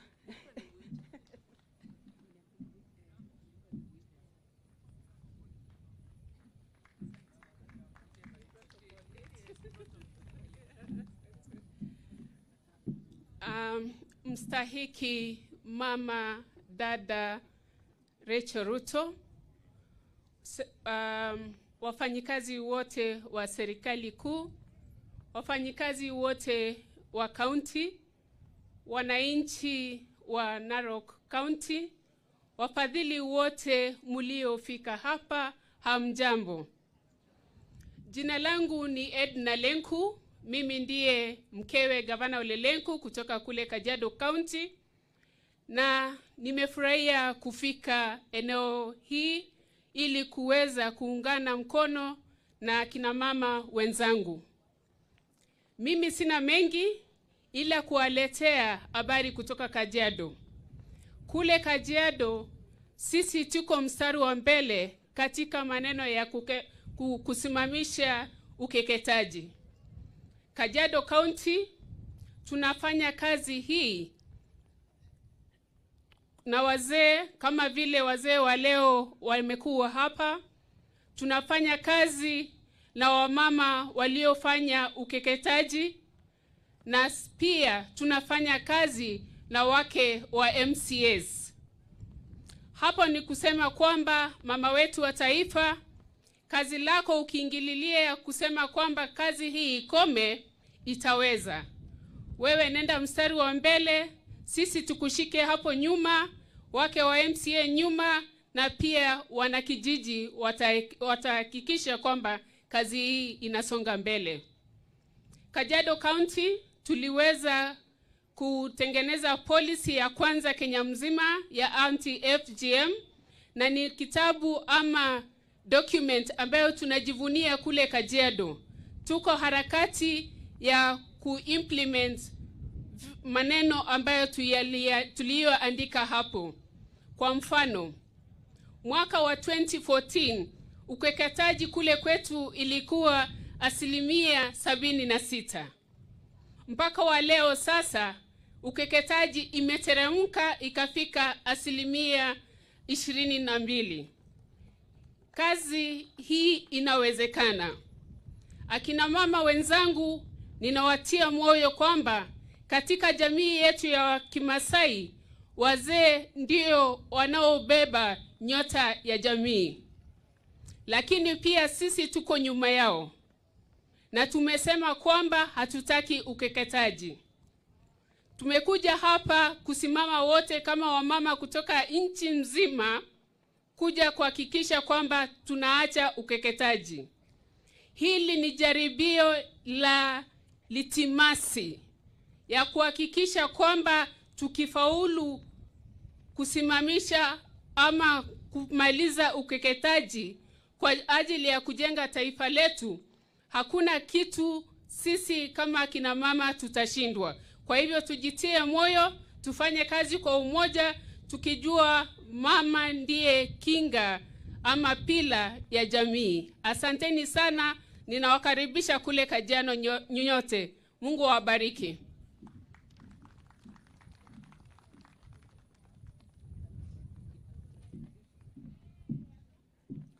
Mama wa taifa, ninaleta salamu kutoka Governor wa Marsabit, ambapo pia tuko na jamii ama katika constituency inaitwa Laisamis, tuko na Warendile wa Samburu. Mumepokea salamu zao. Kwa hivyo kwangu ni furaha kana kwamba leo jamii imekuja pamoja kuzungumzia jambo ambalo limekera sana. Limewakera wale wameweza kupitia, na limewakera wale wanaowahudumia wale wamepitia hii ukeketaji. Na wakati wazee ambao ndio wanalinda mila na desturi zetu wamejitokezea leo hivi na wakatoka nje wakasema kuwa tumekubali kutembea nanyi, tumekubali kuzungumza, na tumekubali kusema kuwa hamtapitia haya mambo tena. Sio hivyo pekee, mzee aliendelea kusema kuwa atakuwa na alternative right of passage ambayo itafanywa katika desturi na mila na tamaduni zetu, ambapo wao ndio wataweza kutuelekeza kama jamii, kama watoto wao, ili tuweza kufanya yale ambayo yamestahili. Hivyo basi siku ya leo inakuwa ni siku ya furaha, inakuwa ni siku ya kuigwa. Kwangu mimi kama mwenyekiti wa wake wa magavana nchini, nimeweza kutembea katika kaunti nyingi nikizungumzia kibinafsi yale niliyoweza kuwapitia na yale nimeweza kusoma na kujua hali hatari ambayo inafanywa na ukeketaji. Niliweza pia kushuhudia wakati elders wa Samburu waliweza kuweka sahihi na kusema FGM ikomeshwe katika Samburu. Pia katika Marsabit ambapo tuna jamii ya Waborana Gada ambao ndio wenye kuweka mila na tamaduni zetu waliweza kuabolish FGM. Ombi langu leo ni kuwa mama wa taifa, mkiungana na jamii nyingi ambazo ziko hapa na wafadhili, muwe ni wenye kuwaleta hawa wazee pamoja, Wasamburu, Waborana, Wagabra, Waburji, wote wenye wamezungumza siku ya leo, na tumeelezwa kuwa wako na karibu kabila 17 wamepitia saini, lakini karibu 30 na hao wote wakikuja mama, na wawe ni wenye kusimama na waseme kuwa wataweza kuprotect watoto wao, hili jambo litaisha. Ukeketaji ya msichana inaanzia katika nyumba. Mimi kama mama, wewe kama baba, ukiweza kuwa ni mwenye kulinda mtoto wako kutokana na jamii, kutokana na kuangaliwa vibaya kwa sababu hajakatwa, wewe ndio unakuwa mwisho wa dhulma katika hiyo boma yako. Na kila mtu akichukua hilo jukumu, then ukeketaji unaisha. I want to speak like a survivor. Mama Taifa, picture this. When you are at home as a young girl and your parents talk about a day where your ears need to be pierced, that is the code word for circumcision in Borana. You're not sure what happened to your ear because you remember your mother actually pierced your ears with a muiba some time back and you still have your earring on. You're a young girl going to school, but that conversation goes along. You're not sure what is going to happen to you. But they tell you, this is what our community does. Be brave, be cool, because mama is going to buy you a very beautiful dress if you don't scream. So that night, you sleep knowing there will be some pain somewhere because the screaming and the pain goes together, but nobody tells you that ear that is going to be pierced is which one. Then the following day in the morning, after getting a cold shower, you meet them, the old ladies, carrying your own blade. And because you're brave, you go through the pain. That you will never forget. That piercing pain, that sharp blade, that blood that was shed at that particular time is one that each and every survivor of FGM will never forget. Whether you call it type 1, type 2, or type 3, the emotional torture, the pain you carry along will forever remain with you. Then several years later, Her Excellency, you are in a maternity ward getting your first baby, and the doctors are just running around worried what is going to be about you next. You know what the doctor said? She is different. She will be treated differently. I think they thought I don't understand English. That point is when you ask many questions and wonder, what is this difference? What is this? What is this? And the many things that happened after that. If my mother, if my auntie, if the women in my community really told me what that piercing was all about, or really spoke out, because they needed just to speak out and say, this thing is painful, this thing is psychological torture, this thing is going to have a long-term effect on us because we have been going through this, then I know my mama loves me, I know my daddy and my auntie, everybody loves me, I would not have gone through the pain. But because they kept quiet, because that is what is right, because they wanted me to fit in the community, that is why I underwent the cut. And today, as we start the My Daughter campaign, I want to say that I am a proud mother of 2 daughters who have not been circumcised. And the FGM in my family ends with me.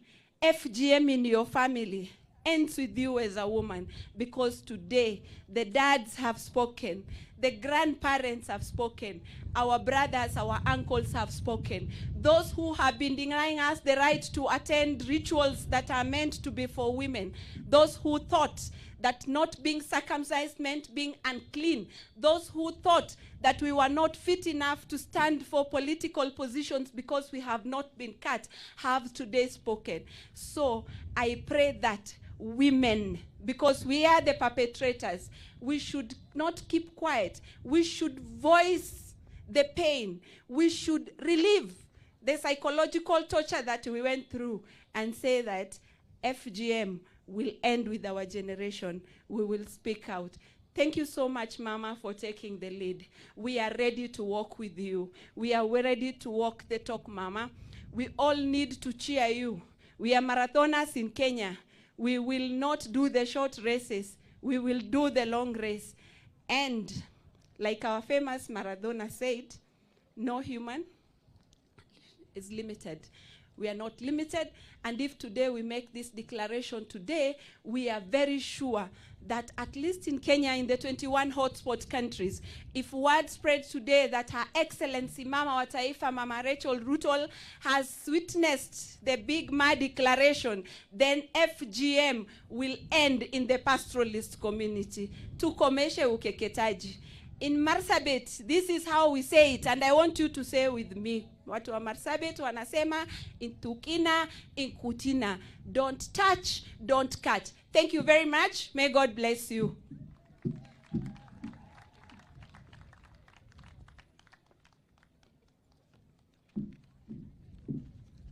Your Excellency, allow me to recognize the following people.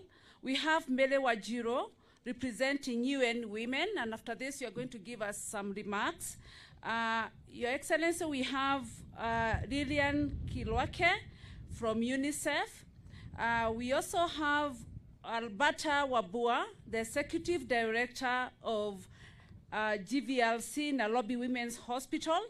Your Excellency, we also have the Vice Chair of GEC, that is National Gender Equality Commission. Thomas Koyil is with us. Your Excellency, we also have Dr. Nancy Baraza, Chair of the Presidential Task Force on Gender-Based Violence and Femicide. And with your permission, she will introduce the other members of the task force. Your Excellency, we also have Beatrice Jane, Executive Director, Zana Africa. You also have chairpersons and directors of boards, and we have ministries, departments, and agencies represented here. With your permission, Your Excellency, let's listen to few remarks coming from the UN Women represented by Mary Wajiro.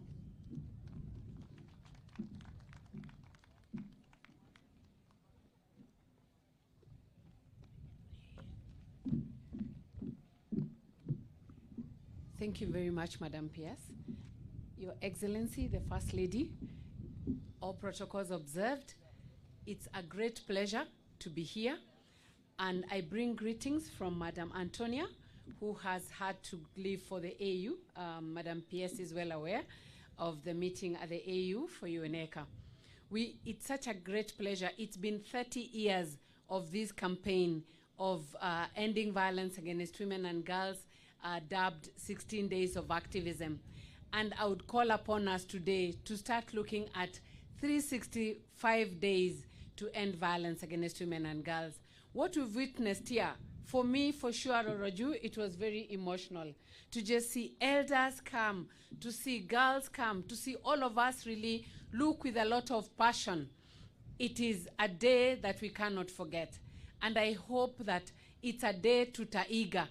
And First Lady from Marsabit, you've spoken so well that it has to end with us.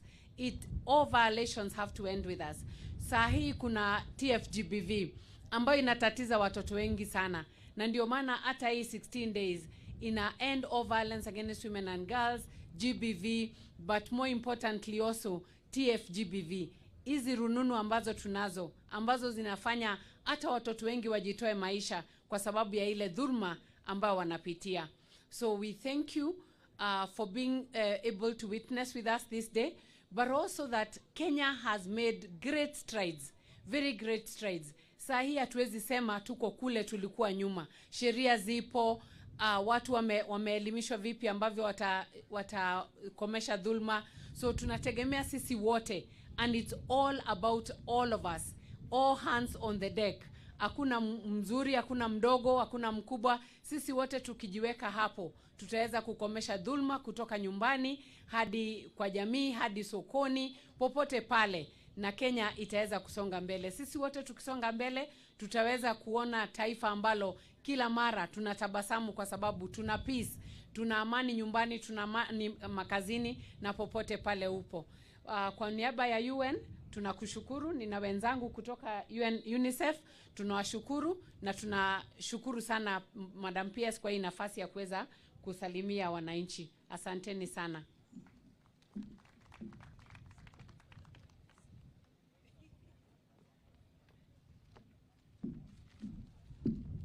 Your Excellency, allow us to invite Dr. Balaza, Justice,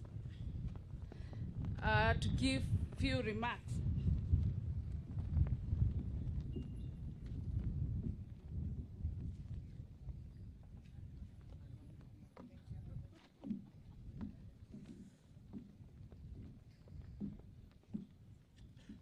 Your Excellency, the First Lady of the Republic of Kenya, all protocols observed, na wananchi wa Kenya nyote hamjamboni.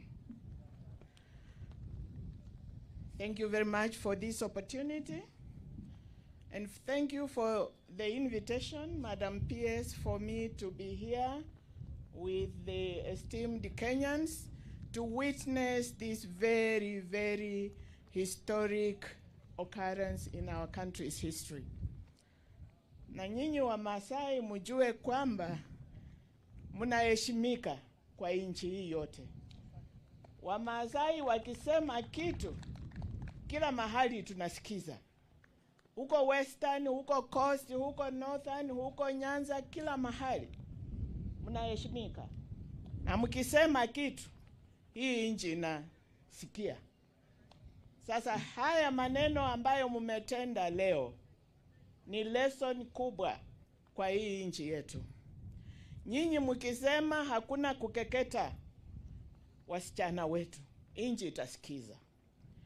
Wamasai wakisema tusipige wa mabibi, nchi inasikiza.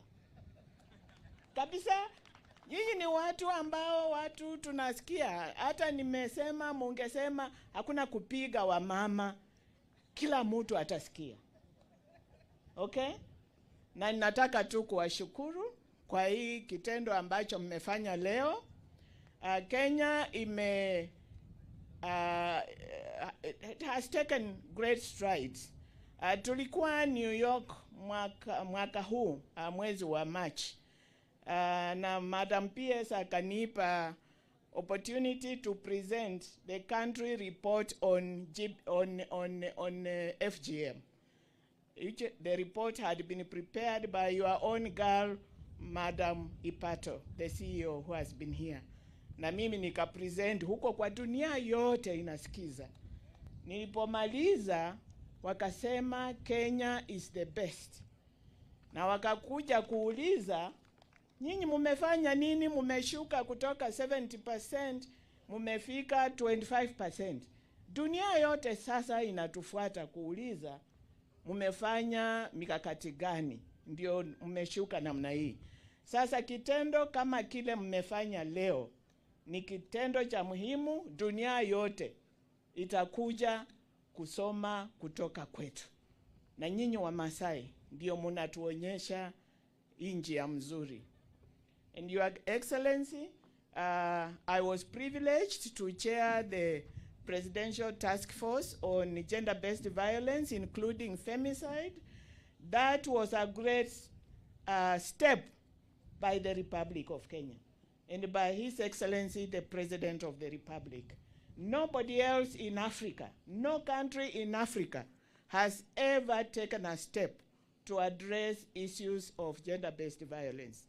And Your Excellency, the First Lady, tell His Excellency, I'm sure you talk once in a while, you talk all the time, I'm told.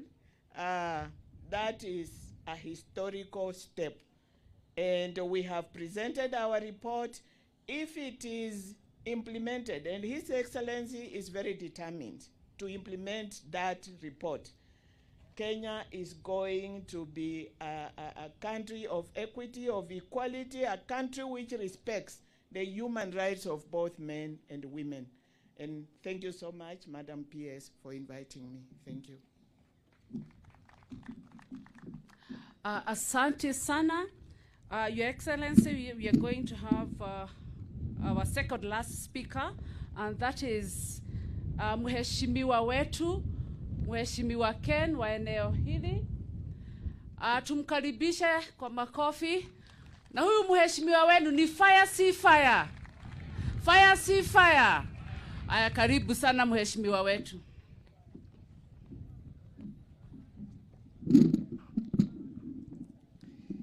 Mambo.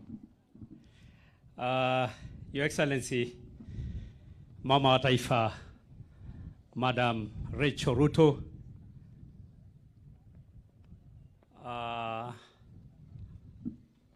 Madam PS wa Gender, Chairman wa Board wa FBN, CEO,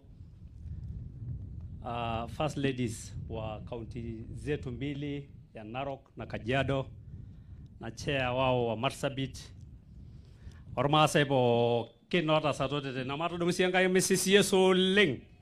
Bwana asifiwe.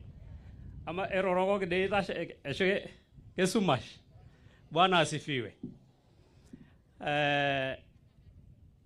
Mheshimiwa Mama wa Taifa, kwanza mimi nasema karibu Narok, karibu Narok East. Wakati tulikuwa pale nakumbuka nikikuambia there was a time hii shule pahali tumekaa leo, mimi ni mwanzilishi ya hii shule. Wakati tulianza hii shule, tulianza na rais, tukakuja kupiga harambe hapa 2014, tukakuja kufungua bado, kwa sababu na wakati ulikuja hapa kushiriki na sisi kanisa, that was back 2018 somewhere there. Na hii ni mara yako ya tatu kukuja hii constituency yetu. Na wakati umekuja Catholic pale na Ngare, tukashiriki na wewe. So wewe ni mwenyeji katika hapa hii kijiji yetu ya Suswa. Karibu sana. Sikia huko nyumbani. We love you so much. Kwa sababu tumetoka safari kubwa. Nimeanza kuwajua nyinyi wakati nimekuwa URP. That was the first time I was elected. Na tukaendelea na hii safari mpaka pale tumefika. Sema karibu sana. La pili ni nataka tu kusema ya kwamba hii maneno ya Loma Sai meike tonyaraidia na siai. Ya Loma Sai.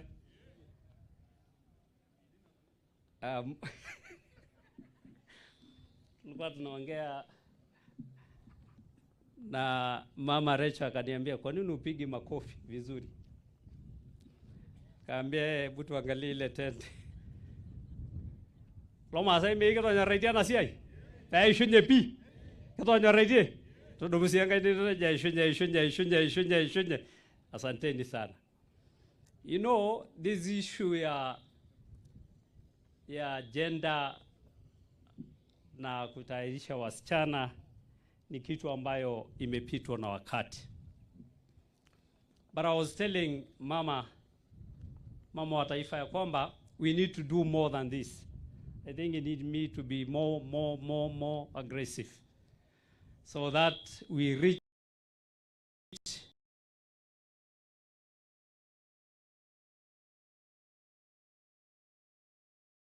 ndani ya villages, tusaidiane.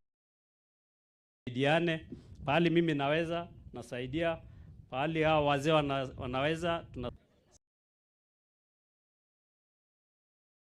maji ile ya vijana iko juu, ingine iko kando. Tujaribu tuache basi kama tumekubaliana. Nakumbuka I wish we First Lady Marsabit amuongea Kiswahili. Ningi ai roberaki. It was a thorough message, and thank you so much for delivering such a message to our people. Mama Rachel, sisi kama watu wa Narok East tuko na shukurani sana kwa Rais Mheshimiwa William Ruto. Wakati mimi nilichaguliwa 2013 nikiwa URP, this is a new constituency ambayo tumeitoa mbali sana. Na I remember tumekuja na yeye, akakuja hii shule, tukaenda shule ingine inaitwa Kekare, tukaenda Kekonyoke pale shule ingine, tukaenda Latokat, na zote tumekuwa na mkono yake. Na wakati kama huu, for the first time in history, tumepata lami kilomita 38 ndani ya hii constituency. That has never happened in history ya ma president wote ambao wako. For the first time, Wamasai wamenunuliwa mashamba, wamerudishiwa ardhi yao kama pale tumerudishiwa Amboseli na rais. Hapa Kidong ametunulia ekari 6,000. Nafikiri huyu ni mtu ambao amependa sisi, na sisi tunajivunia kwa hiyo serikali. Wakati tu nilisikia kwamba unakuja hapa, niliwacha kazi yangu yote na kukuja kukua nanyi hapa nyumbani na kukukaribisha, kwa sababu I know very well that wewe kama mama wa taifa uko na jukumu kubwa, na kama ni yangu ni kidogo, wacha niwe nanyi kwa hii kazi ambayo ni ya muhimu kwa taifa hili. Mimi sina mengi kwa sababu nimesema niko pamoja nanyi kwa hii. But ningependa kuuliza kwa unyenyekevu kabisa. Kuna forest kwa hapa inaitwa Nosbugia Forest, ambao clashes ya 2019, 1992, 90, when I was in nilikuwa shule, watu walipigana pale, and that forest is bare, and it is a catchment area ambayo ina feed the lower sides ya Narok East. Tunakuomba tu kwa unyenyekevu kabisa, kama utaweza tuchukulie, so that we can do afforestation in that forest and then reduce the cover of that forest. Na kama inawezekana, tutafuta wafadhili watufensie hiyo forest, kwa sababu kuna encroachment ambayo inafanywa, na sisi kama watu wa community hii ya Kekonyoke tumekubali iwe forest ya serikali, so that hata sisi tupate forest within this sub-county. La pili, ningekuomba, kwa sababu uko hapa na wewe pia ni mama wa taifa, ni mama wa watu hawa, tunajuanga uko na scholarship pahali, tuchukulie watoto wa eneo hili ama hii county, sub-county yetu, kama wale ambao wanasoma kwa zile whatever positions ambao wanaweza somea, utusaidie kama utapatia sisi some scholarship kwa wale watoto ambao, kuna watoto ambao hawajiwezi kwa hii sub-county yetu. Na kwa sababu nimesema sina mengi, ningependa tu kusema mawili kwa Kimasai. Lo Masai ayu wagenajo amaibangana serikali. Amaibangana serikali amakenyori yok. Amara adwana serikali amigikaja kenyori yok. Na oro ndonga legenyor masani oro lego siyo yo sidai na ninye irinyenyo usidai. Urmuget sidai yo kaja. Mormuget sidai yo rinjale kai. Na ore 2027 kegrabu inalo ama abesi yok. Aninga pakolta satolendi mamejo ama abesho maranyo. Ama abesho marang. Ama abesi yo shomarang. Kajo idolta rajo mera ndongani warare orais. Igo monudwa kaja ama ape. Na lazima tuseme 2 term. Endejo 2 term. Loma seme marejo 2 term. Amarejo 2 term. Idi atende musho. Endejo 2 term. Emekinjo Ruto 2 term. Ya loma sai. Ata dua nasi na ontomono kiti emigrale 2 term. Ya loma sai. Ata kearata na ya borika yegerati dia shumata le 2 term. Solid 2 term. Ninye kiti. Manager, naja sholeng kama yanda ngai amara wal na de na joto ni aburi na jo sena na mai yolol dare ajo kaji ta ko Masai Nashukuru kinda na shama rodo aje ishunye. Na karibuni Narok, sisi tunawapenda sana. Sijui nirudishe programu yangu hapa.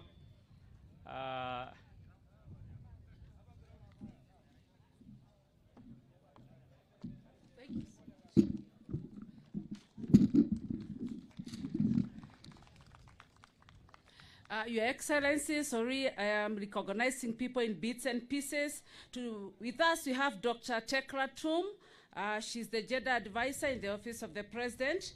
We also have representative from the Economic Planning, who is representing the PS. We also have the Office of ODPP represented here. We also have representatives from Interreligious Council of Kenya.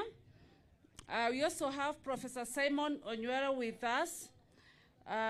From KU, we have Brigadier Abdikadil of Counterterrorism Center is with us. And the Office of the Women Rights Advisor Office is also represented.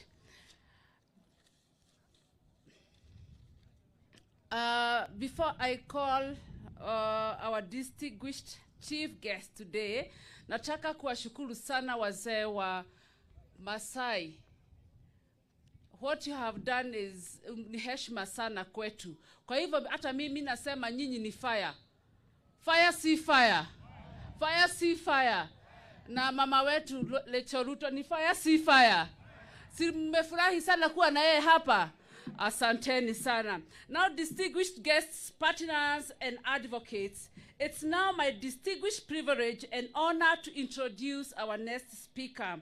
We are truly graced by the presence of a patron of social change and a dedicated champion for the rights and dignity of all Kenyans. Her work in women's empowerment, healthcare, and education has had a transformative impact across our nation. It is now my great honor to call upon Her Excellency Mama Rachel Ruto, the First Lady of the Republic of Kenya, to come to the podium and share her remarks with us. Please join me in giving a warm welcome. Wapi wimbo ya Mama Rachel Ruto?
Asanteni sana, tunaweza kuketi. Anne Wangombe, PS Gender Affairs and Affirmative Action. Benedette Loloju, CEO, Anti-FGM Board. Alamitu Jatani, Chair Lady, County First Ladies Association. Elected members present, led by our Member of Parliament. Council of Elders from Narok and Kajiado counties, partners present, distinguished guests, ladies and gentlemen. Enter Super Pokin. Good afternoon. Bwana Yesu asifiwe. Mercy si Yesu. In every generation, there comes a moment when the truth refuses to hide behind numbers, when the pain of our daughters demands to be seen, not counted.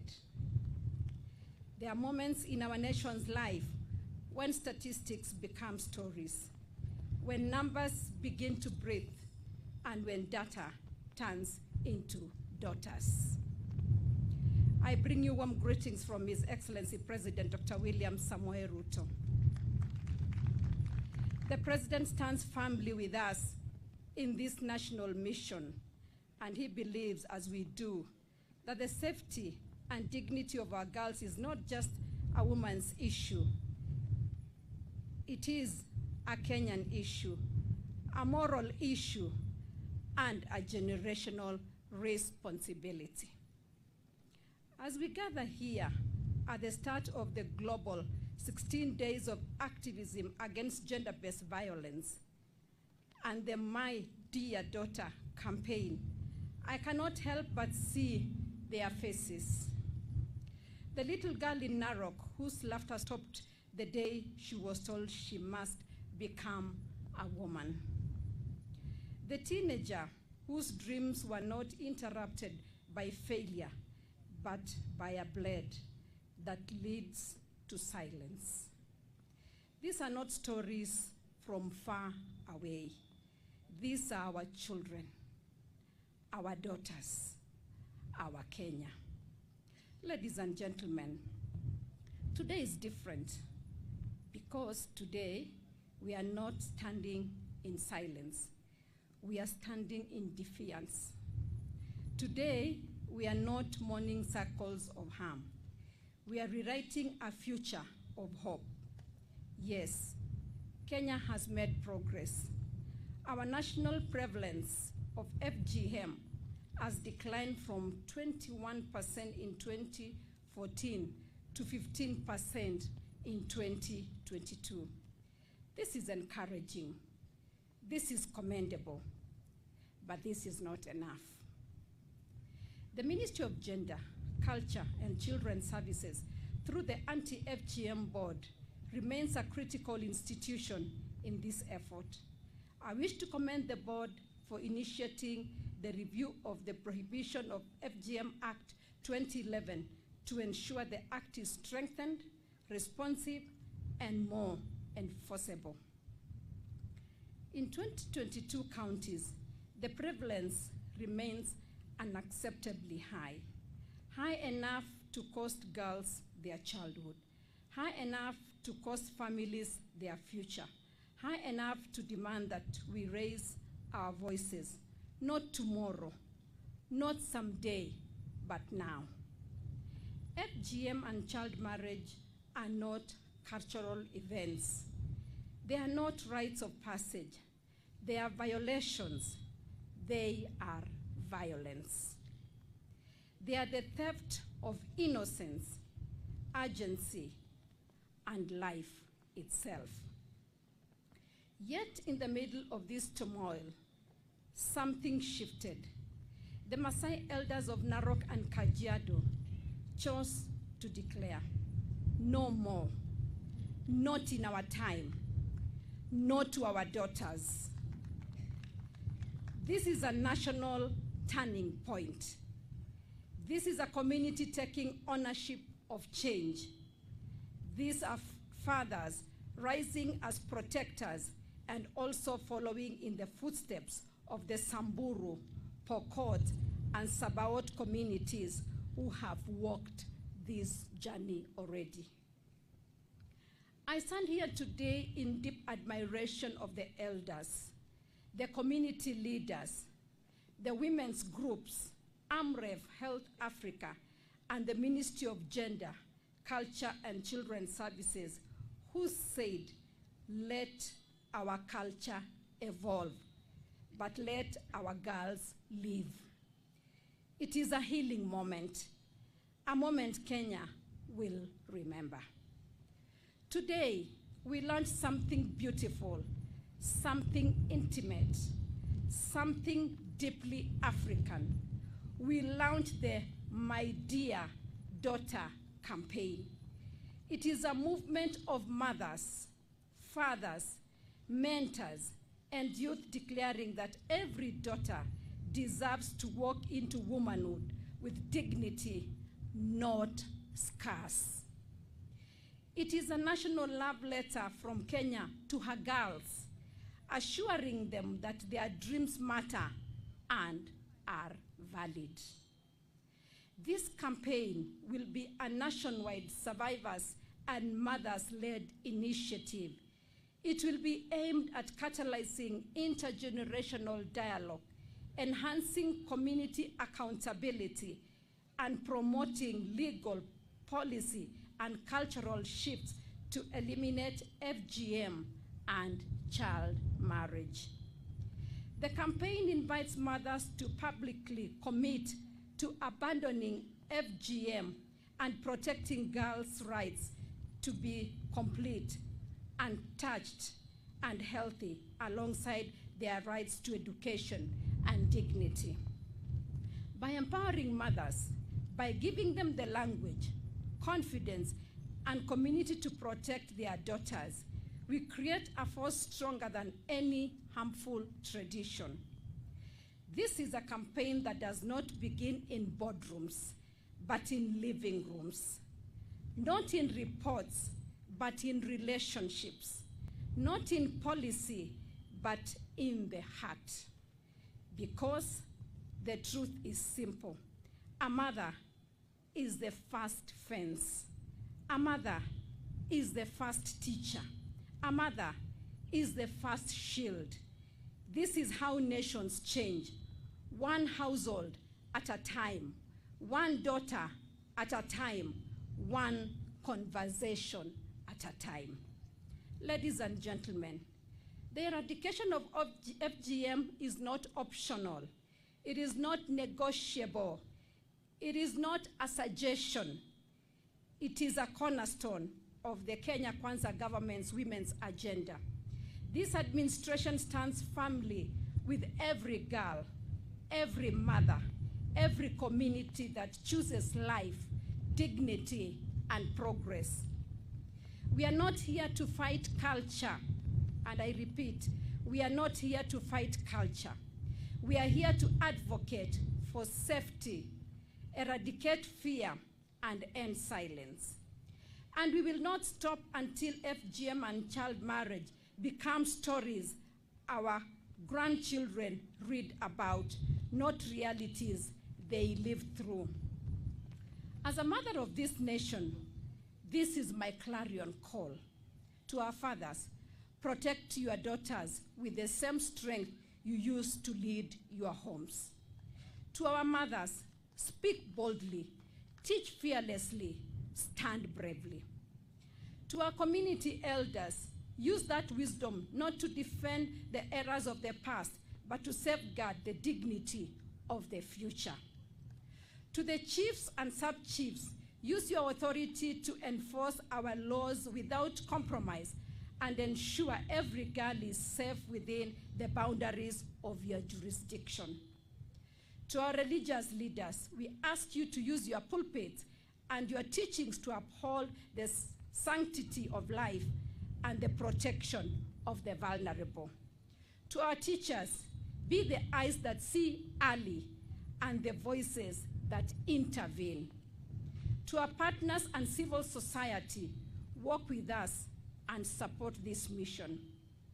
So our young people, use your creativity, your voice, your art, and your platforms to say no to violence, no to mutilation, no to the theft of childhoods. The future belongs to you, but so does the responsibility to make it better. Let your generation be the one that ends FGM completely, not because the law demands it, but because your conscience does. If our daughters could hear us today, what do we want them to know?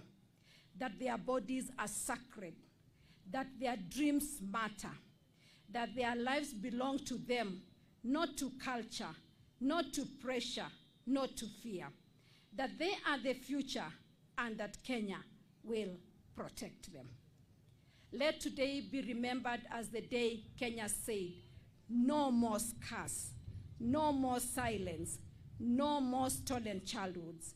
The day we choose our daughters, the day we protected our destiny, the day we stood together and refused to sit down. We send forth a message to every village, every valley, every home in Kenya. The time has come. Let our daughters grow up uncut, unhurt, and unafraid. Let culture be a crown, not a chain.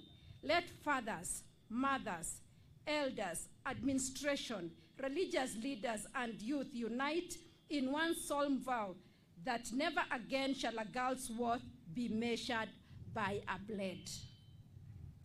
Just like the winds of Suswa, which never stop moving, may this declaration echo beyond these hills and plains.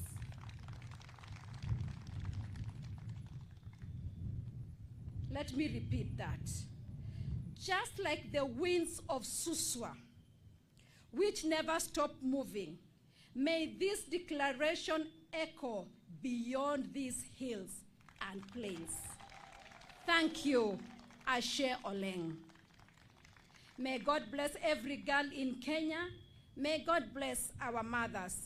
May God bless our republic. I now declare the national 16 days campaign against gender-based violence and the My Dear Daughter campaign to end FGM in Kenya officially launched. Asanteni sana.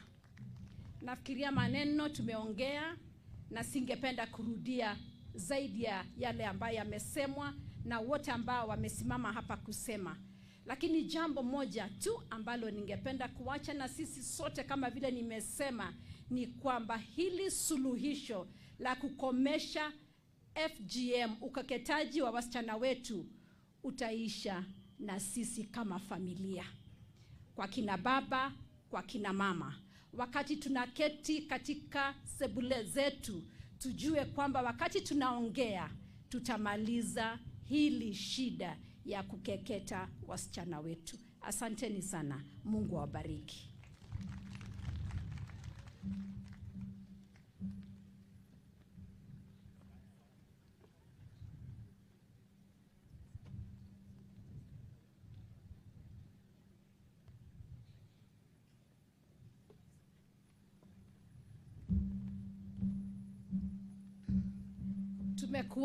Tumelete dignity packs ya wasichana wetu, maana tunajua kwamba wasichana wengi wamekuja, na hii dignity packs itaweza kutusaidia wasichana kwa njia ambayo sisi tunajua sisi wenyewe. Kwa hivyo kabla mjeondoka, mtaweza kupitia pale, kila mtu aweze kupata yake. Asanteni sana. Mungu awabariki.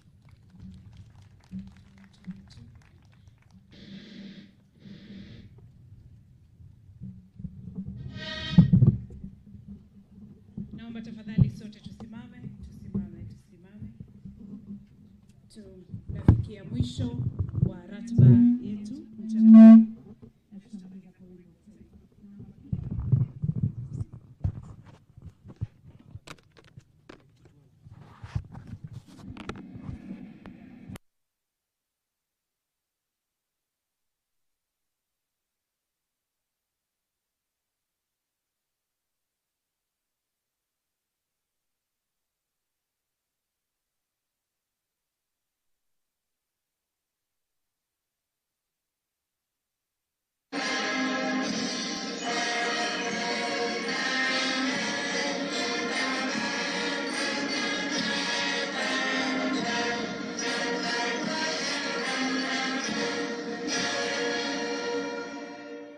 Kwa utulivu huo, naomba tumruhusu Mheshimiwa Mama wa Taifa kuondoka kwa hiari yake. Studio.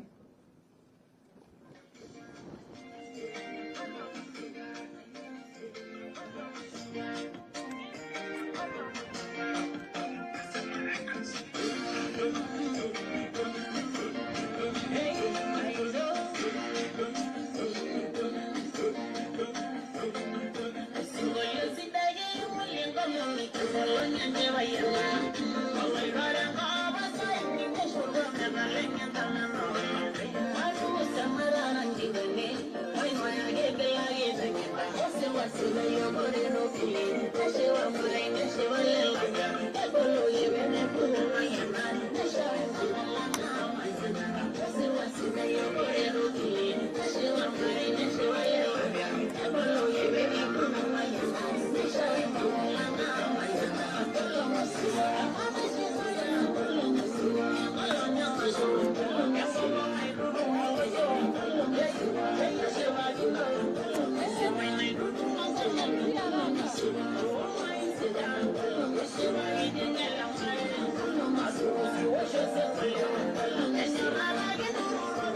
Naogopa.